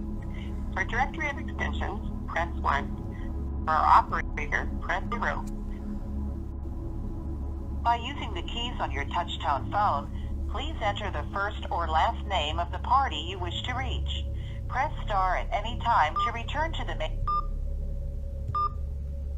Transferring to Brandon Solis.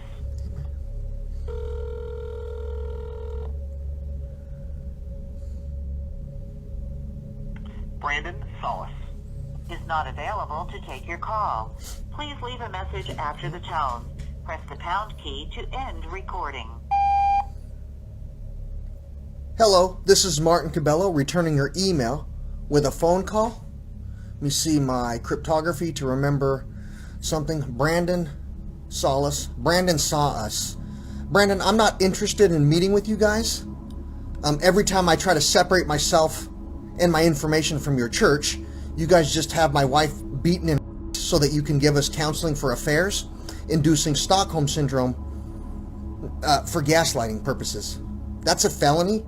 You know, having me and my wife sign legal documents. After numerous attempts to get his answers by leaving voicemails, he finally got an opportunity to confront a representative of the church over the phone. Yeah, my name is Martin Cabello. I've reached out to your church a few times about your leadership team participating in covering up of trafficking right out of your building in front of women and children to watch. And I keep getting calls back to reach out to Brandon Solis, but I don't want to have anything to do with him because he's the one that participated in the cover-up of trafficking. I'm not sure if you guys have anybody else to call me or anybody else I can contact, but I've been a member at your church for a number of years. I had kids assigned there from when I did international foster care and local foster care for drug mules and trafficked women and children, and those children and their parents got to watch your church have me physically removed from your site, then physically, psychologically tortured and trafficked, and then you guys pretend I had an affair on my wife to give me counseling for trafficking or for having an affair. You guys publicly had me assaulted and trafficked. Out of your leadership team did that publicly for an entire community to watch. And then I was given a traumatic brain injury so you guys could pretend that you're helping me when you guys are the ones participating in the exploitation. And I'm just wondering, is there anybody else besides Brandon Solis and the leadership team at that building that publicly showed women and children they will do whatever it takes to cover up trafficking to contact me? I don't want anybody contacting me from that church that participated in felonies.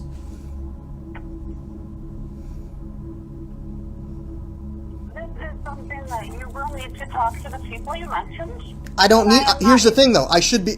Your church should have some kind of legal team, counseling thing, some people in place when your leadership team commits felonies or goes against the morals and the guidance of your own church. Your guys' pastoral team broke your own covenances. You guys broke your own. Speaking about Jesus while you're trafficking people out of your building is kind of counterintuitive. It's an oxymoron. I know you're not able to, but I'm asking why can't you pass me on to whoever's actually responsible for dealing with these situations, as opposed to passing me off to the people who just try to cover it up? I'm going to let them know that you called. Is this something that I cannot assist you with? I understand that, ma'am, but what I'm asking is, can you assist me in getting to somebody other than the people that participate in the cover-up? I don't. You guys keep passing me off to the people. So when people are trafficked or abused, even the children that I have assigned to that church, they have no choice but to deal with the people who traffic them. You think about that. Women and children traffic at Lighthouse Church have no choice but to deal with the leadership team who traffics them. Eventually, Martin takes his fears to the highest authority he could think of, where he calls the FBI. On the phone, he tries to explain everything, that Courtney Hunt stole his research, Al and Jerry are abusing and manipulating him, and that his neighbors and the church are part of a network trafficking people and orchestrating mind control experiments, and that even his sheriff's department was involved in this. It's a chaotic call, and Martin is overwhelmed and desperate to be heard. But the person on the other end listens silently, and then just hangs up. Thank you for calling the FBI. Can I have your first and last name, please? Martin, Martin, last name Cabello, Cabello, the third. Okay. All right. And what is a good... 3-229-9940. Okay, I'm sorry, your phone cut out a little bit there. I only heard 9940. 253-229-9940. Okay, thank you so much. I appreciate that. And for our records, Martin, may I have your date of birth? 11/29/1977. Okay. And lastly, sir, what is your zip code? 98374. Okay. And what are you calling to report to the FBI today? Extortion, blackmail, racketeering, homicide, trafficking. Okay. By my, so can you repeat that for me a little slower? You said extortion. Blackmail, extortion, racketeering, homicide, trafficking. Okay. What exactly is going on with the blackmail and the extortion? So there's a Dr. Courtney Hunt out of Arizona that keeps having airborne rangers kidnap my wife in exchange for information. If you guys pay attention, in my area, there's a lot of homicide. There's a lot of women and children that have been murdered, and it's all just to cover up a bunch of illegal activities. And I don't understand why my local sheriff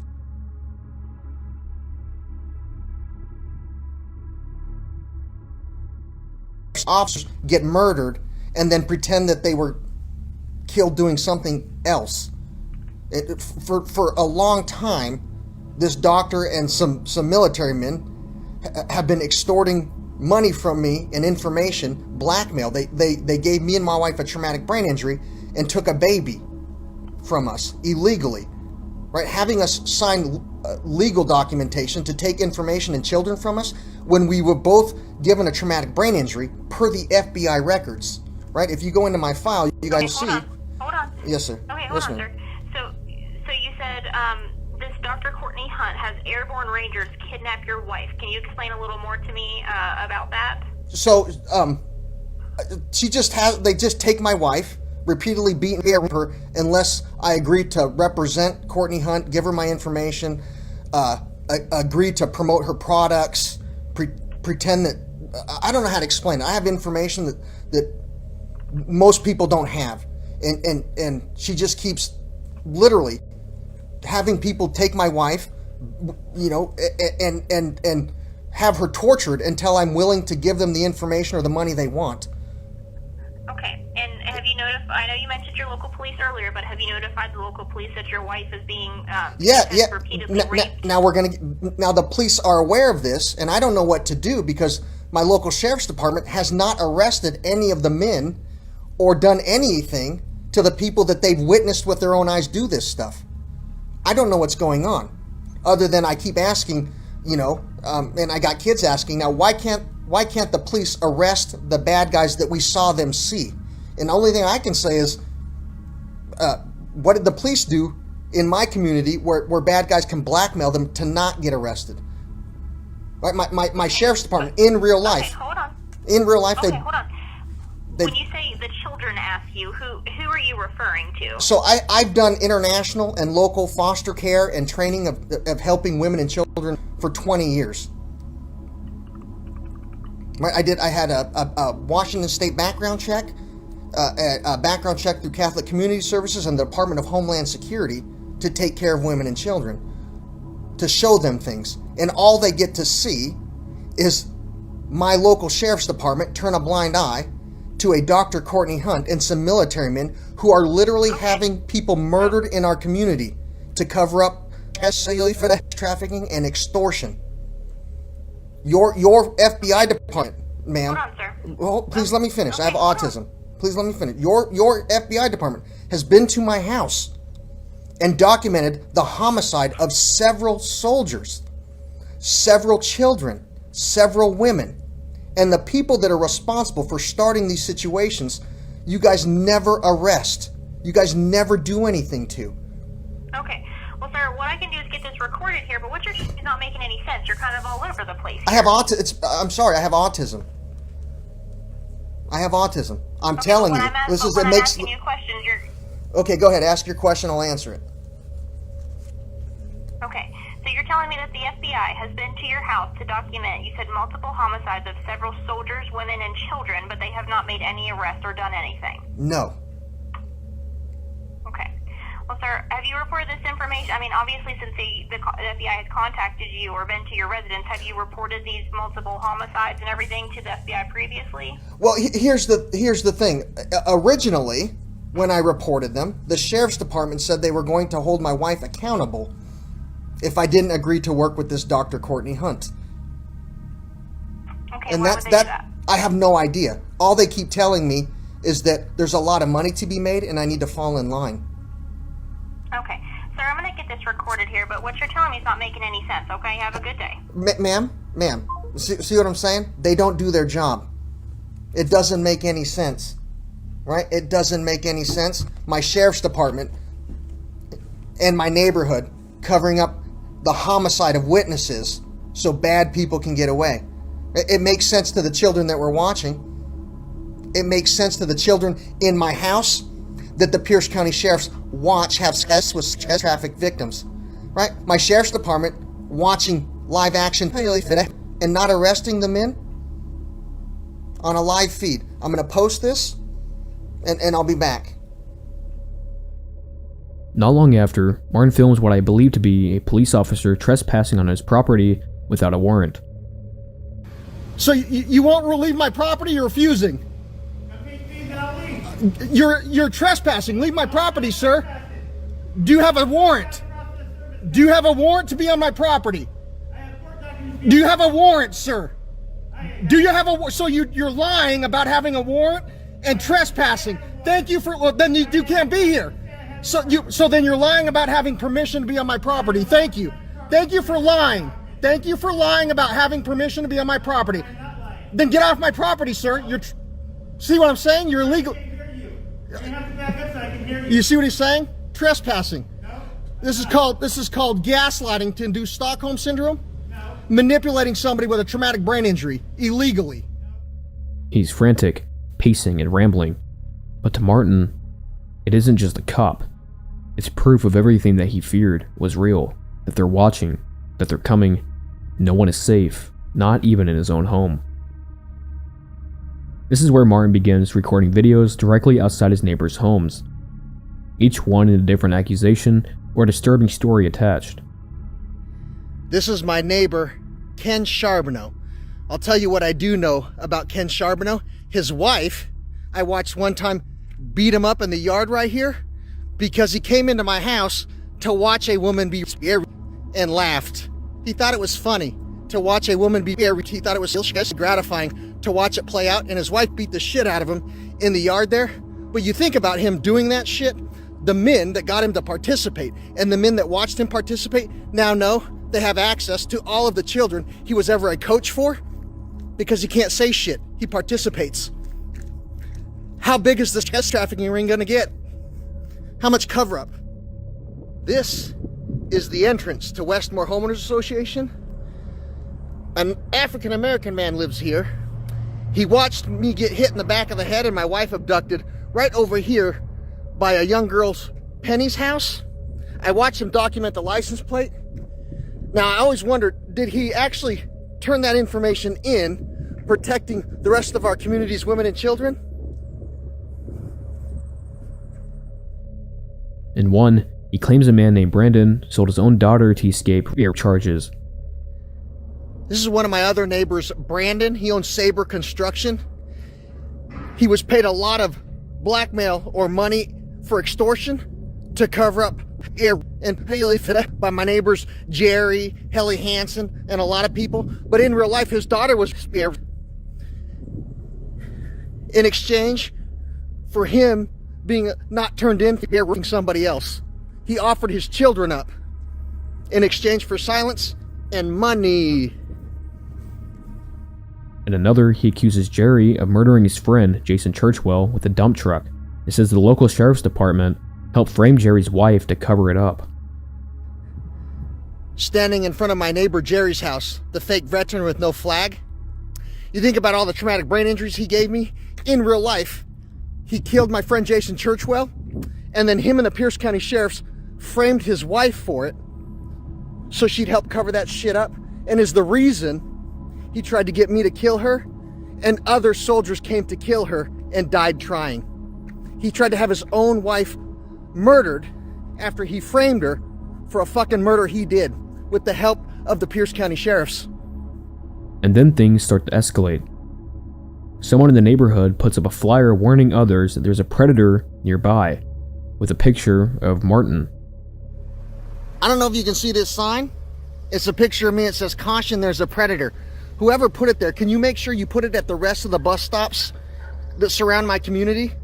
In real life, children got to witness me get them out of weird situations where men were setting them up to be preyed upon. I'm a danger to men who want to have sex with the children that congregate at bus stops in my area. So can you make sure you put those pictures up everywhere children congregate? I truly am a danger to those men who want to have sex with those kids. And then the consequences begin to surface. In one video, Martin says his neighbors are taking him to court for defamation, and just a few days later, he films himself opening a lawsuit in the mail. I have here a cease and desist letter from Rose Hill Law, PLLC. They represent my homeowners association. It says, "Dear Mr. and Mrs. Cabello, my firm represents the Westmore Homeowners Association. The association, the board of directors, has asked me to contact you regarding content Mr. Cabello published online which slanders and defames the association and the board of directors and individual homeowners in the community. There is significant content posted to social media platforms in a manner that defines as cyber stalking by the state of Washington." Eventually, Martin is arrested. The official charges are cyber harassment and harassment charges. This is most likely related to his escalating videos of recording in front of his neighbors' homes. And shortly after, the posts would just stop. The man who once livestreamed daily, who shared his trauma, his gospel, the raw meat, and his marriage with his delusions, is suddenly silent. And this most likely was a result of a court agreement barring him from using social media. And just like that, the feed goes dark. But Martin's story doesn't end here. Because behind the chaos, there was another story, a quieter one, and one that reveals who Martin really is.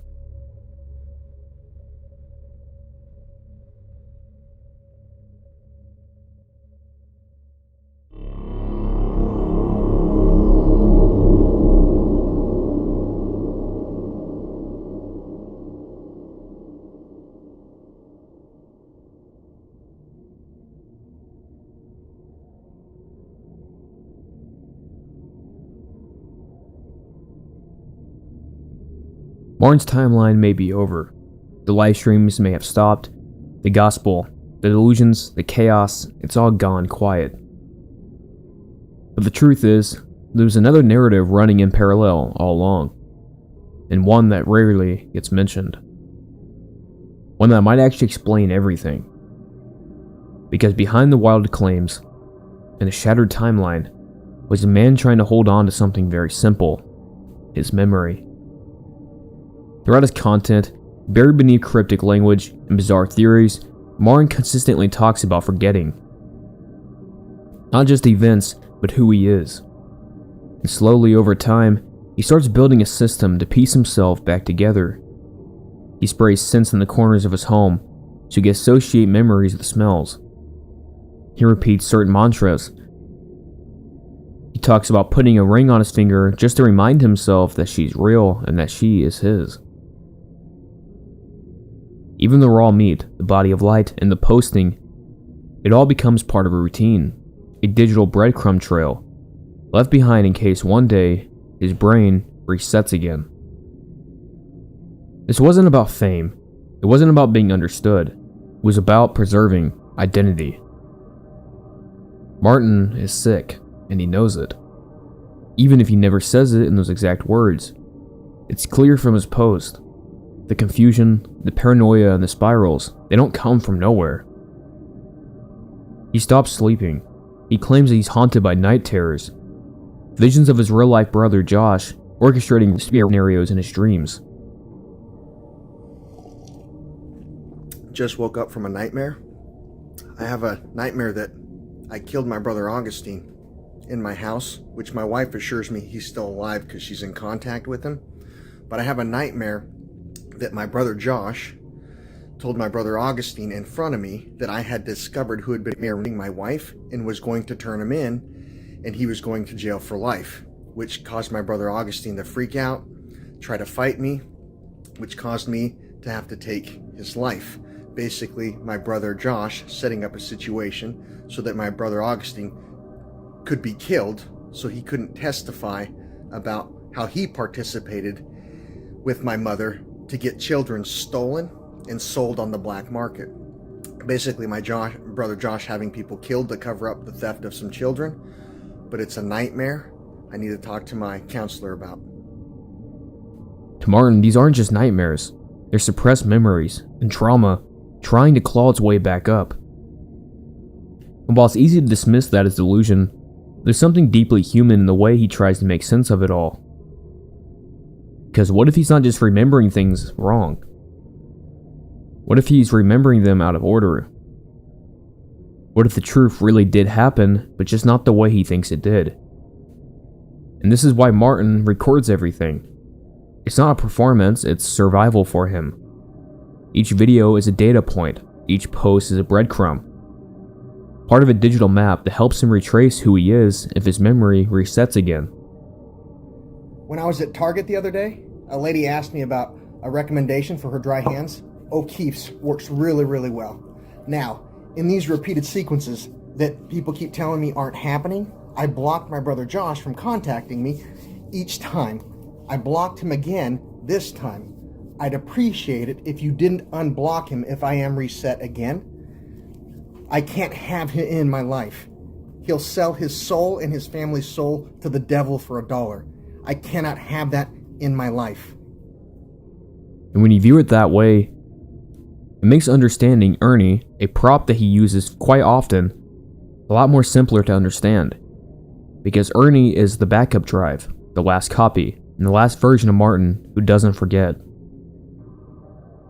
At first glance, Ernie might just look like one of his numerous props, just something to use in one of his many videos. But in Martin's world, Ernie is far more than that. Now we gotta tie Ernie to this tree. He won't stop making a body of light that is real light appear in the 7 seals of what a rainbow reveals. You might as well quit now, Ernie! Everybody wants to quit. You know you want to quit. It's inside of you, Ernie. Just quit. Just quit, Ernie. Fuck you. I'm gonna make it. Martin tortures Ernie in multiple clips, and you may be asking yourself why he's doing this. Is it a joke? Is it a sign of insanity? A plea for help? Well, it's actually none of those things. And although it looks bizarre at first glance, there's a real reason Martin's doing this to the Ernie doll. Well, like, take Ernie's temperature the old school way. We're going to talk about part 2 of transference, or the study in psychotherapy that allows somebody to transfer emotional pain from themselves into an inanimate object or someone else by talking about how that inanimate object or that other person went through the event, or the event that gave them their emotional pain actually happened to the inanimate object. Like, something happened to me and I pretend it happened to Ernie. When I talk about it, I'm teaching myself how to transfer my emotional pain over to Ernie.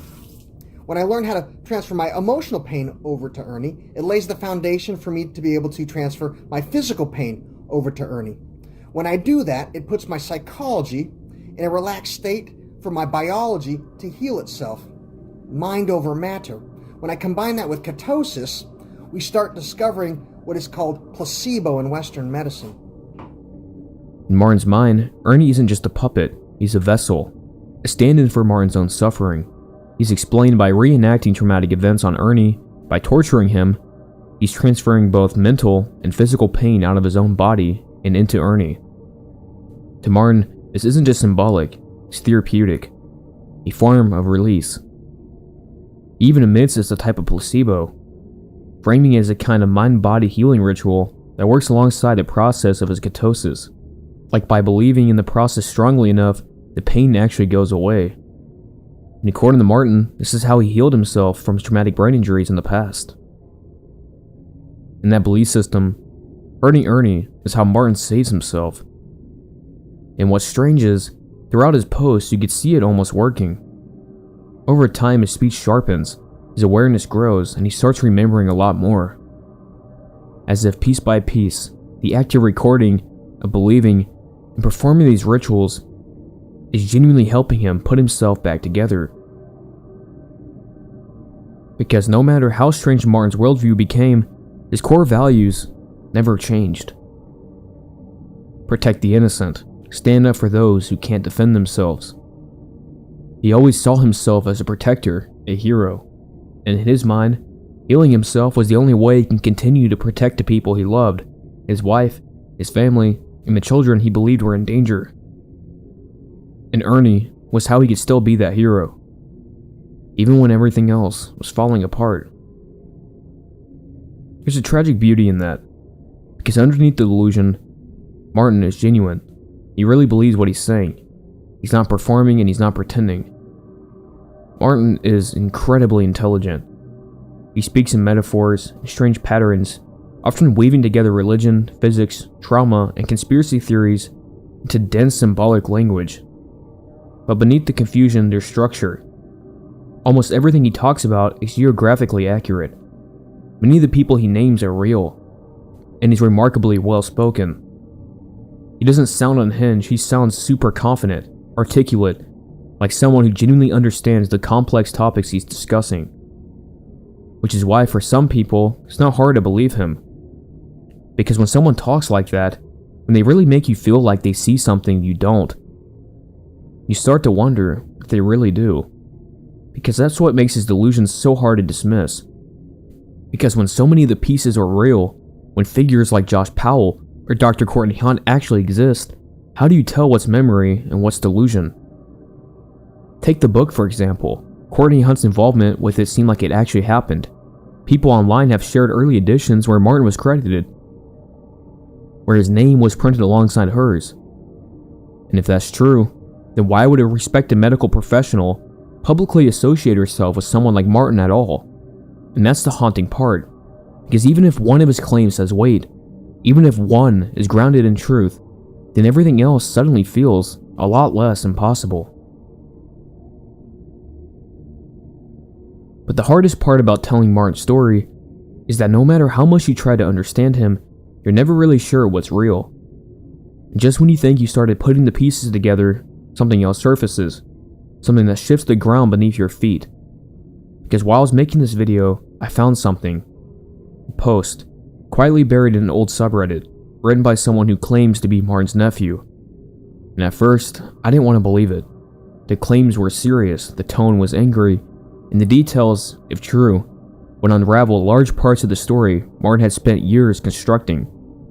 It read like a total contradiction to everything Martin has ever said. Claims like he was never autistic, that his brain injury came from crashing a quad while high, not from any traumatic act of violence, and that he was a chronic drug user who abused his family. And honestly, it sounded like spiteful lies, until things started lining up.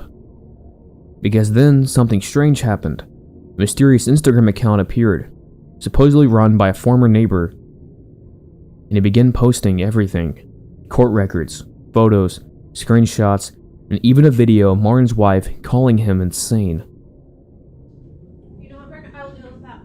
Exactly. Now we're getting somewhere. You'll deal with it when it happens. No, that... You'll deal. Listen what you said. I'll deal with it when it happens, but it's not real. Yeah, you'll deal with it when it happens, Mija. When they come look for you, you'll deal with it if they do. But right now, it's not real. And the problem is, you dealing with it later on allows the neighbors and the evil men to do it to other women and children. End of story. Okay, Mija. It's real. You're out of control. Well, Mija, it's not out of control, Mija. Our neighbors are fucking homicidal murderers. They murdered Jason. Okay, then listen. In real life, Mija.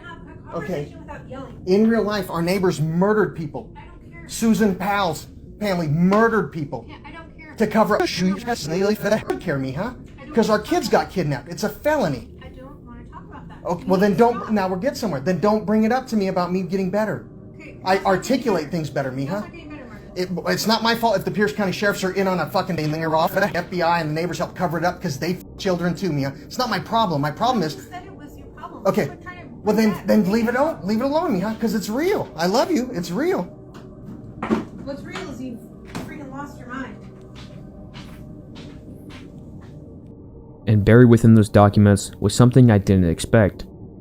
Proof that Dr. Courtney Hunt had actually worked with Martin. And suddenly, the entire theory that Martin was just some delusional internet figure wasn't so simple anymore. Because if all of that was fake, why go to such lengths to copy his words? Why associate yourself with him? And why give him hope only to erase his name? And if the Courtney Hunt connection is really true, then it's no longer a question of whether Martin was involved in something strange. It's how much he misunderstood, and how much of it he actually lived. But the Instagram account didn't stop there. It backed nearly every claim made in the Reddit post: the drug use, the domestic violence, the SWAT team call out, the abandonment of his children.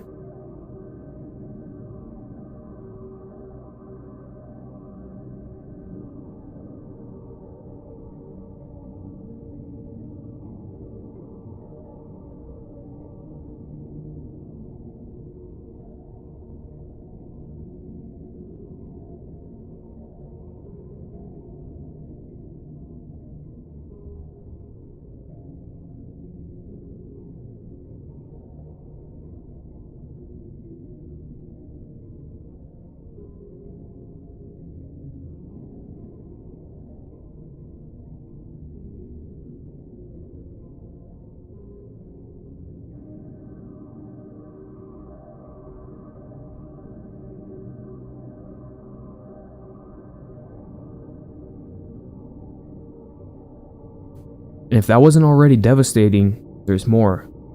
Martin's son, who appears briefly in previous posts, is now in an obscure livestream, calling Martin a liar and a drug addict to his face during an argument.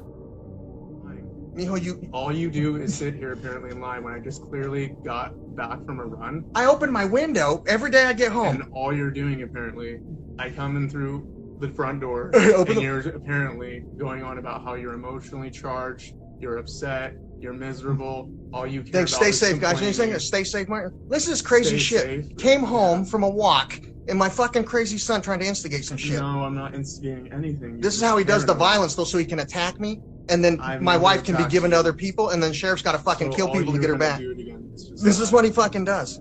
But I've learned with my autism, people tell me not engage him because he is violent. You are violent. You're the one who can't have self-control. You don't have discipline. I don't need discipline, bro. As long as I'm not touching people, not invading their space. You're the only one who has a record of even touching people. Because you like to lie. You like to fucking. Because you're the one. Listen, my son helped corroborate a lie from my mom, who had people murdered to come back in my fucking life. Martin. and I corroborate. She's not even fucking allowed here, Pedro. The sheriff's department. The one with a criminal. I have a criminal record because my son and my mom and some sheriffs lied so she can be in my life. That is a lie. After the sheriff's department helped her get children from Catholic Community Services, after she had already been documented trafficking her children in other counties. You, of course, are lying right now because you had a drug intervention with your family. This and is everyone got together, a drug intervention. You freaked out and punched your mother in the face. This is a lie. Punched. My mom is not allowed to be around me for trafficking, and they blame it on drugs. As well as you shoved your own wife, and as well as in Cedar Woolley, Washington. In Cedar Woolley, Washington. We were taken away from my mother for her trafficking us. And the sheriff's department, during traumatic brain injuries, repeatedly put her in my life illegally because she helped them corroborate other fucking crimes and steal shit from people. My mom traffics people. My mom's a fucking criminal, Pedro. No, she's not. Yes, she is. She's a fucking pervert. If she was, she'd have a criminal record like you. But she doesn't. Yes or no? Is that a normal? You're not normal. Is opening curtains. Is opening curtains. Impaired, and all you ever do is believe in conspiracy theories and threaten people and make accusations. Listen to my son. His conspiracy theory. You can't open the fucking window. I never even said that once. I opened the window. Like to put words in people's you just got done saying it's conspiracy. It's paranoia. Opening curtains. You can't even recollect any of my words. Just goes to show how much it is. Again, you are not in your right mind.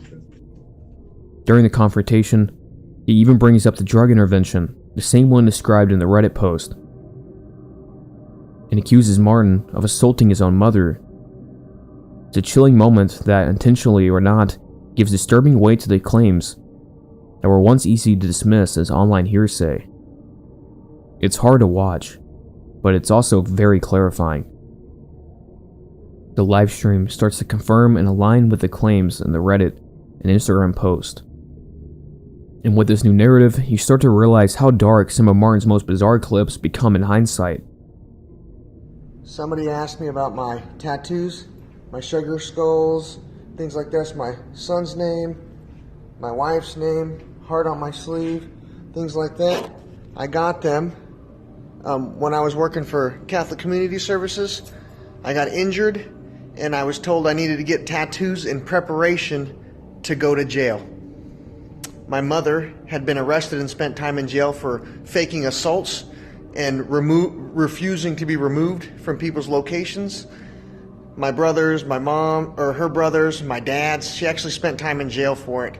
When she did it at my house and the police were aware of it ahead of time for my background check to work for the church, they allowed her to do that.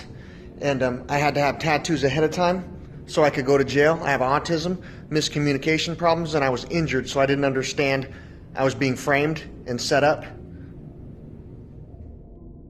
Even the infamous Cocaina No Flower video, which many thought was just satire, takes on a new disturbing weight.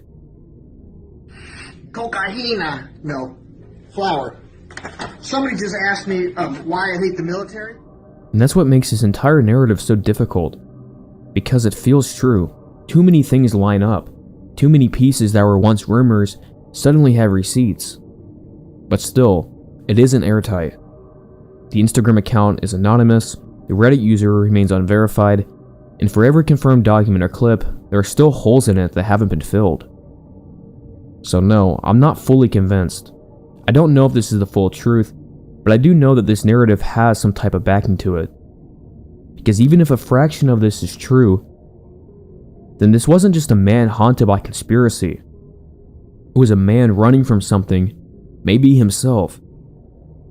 And yet, even the darkest version of his story, one detail remains consistent across all sides. Martin was abused. Physically, by his father. A detail that even is backed by Martin himself. That trauma is never in question. Maybe that's what everything circles back to. Because when the truth is unbearable, sometimes the only thing left is to rewrite it, bit by bit, till it feels like something you can carry. Not to fool others, but to keep from breaking entirely. Because at a certain point, you stop asking what's real, and you start asking, how much pain does someone have to be in to believe in a story like this? I'll be honest, this is the hardest video I've ever had to make. I watched hundreds of hours of footage, and I went through hundreds of hours of archive posts. I wrote the script more times than I can count, and more than once, I nearly gave up. Not because I didn't care, but because I cared too much. When I made the videos about Daniel Larson, I thought I was documenting something tragic and important. But all it really did was pour more gasoline on that fire. I added more trolls, more memes, and more chaos, and I realized I didn't help. I just turned a real person into content. I became part of the problem. So when I was thinking about making this video, I was very hesitant. At a glance, it felt like satire, like something people watched ironically. But the deeper I went, the more I realized how wrong the assumption was. Because Mark Cabello isn't just another internet character, he's not a meme, and he's not easily explained. And this story isn't just strange, it's one of the most disturbing, intricate, and overlooked rabbit holes I've ever seen online. A man speaking in riddles about military, raw meat, religion, trauma, cryptography, telepathy, medicine, and now human trafficking. Somehow every thread connects to something very real. There are layers to it, layers that even his harshest critics don't fully understand. And most people stopped at the surface. They saw a man eating steak and ranting on Instagram and moved on. But underneath that is a story about childhood abuse, mental illness, memory loss, government conspiracies, family betrayal, addiction, loss, and maybe even redemption. A story that no one has fully captured. I didn't make this video for shock value, and I didn't make it to mock Martin. I made it because I genuinely felt like no one else had told the story, not the way it needs to be told. And honestly, I think I knew I had to make this video before I even uploaded my first. Back when I was still watching from the sidelines, scrolling through his posts, confused, fascinated even, but I was deeply unsettled. There's this strange feeling I couldn't shake. Like this wasn't just another internet oddity. This was something else. Something bigger. And someone had to try to understand it. The more I worked on it, the more I realized I had to keep going.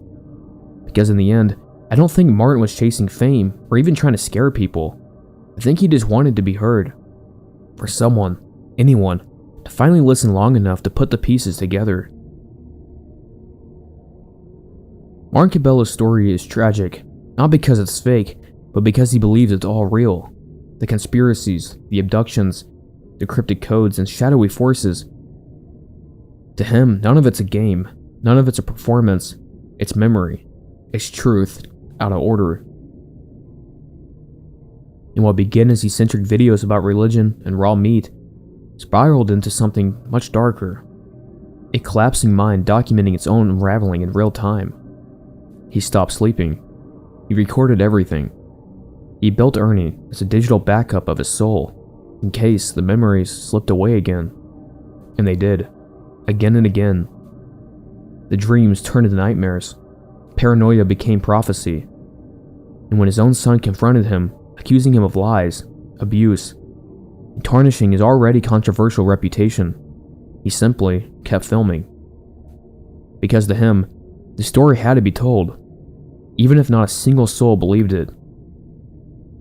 Even if it was just a way to survive the truth.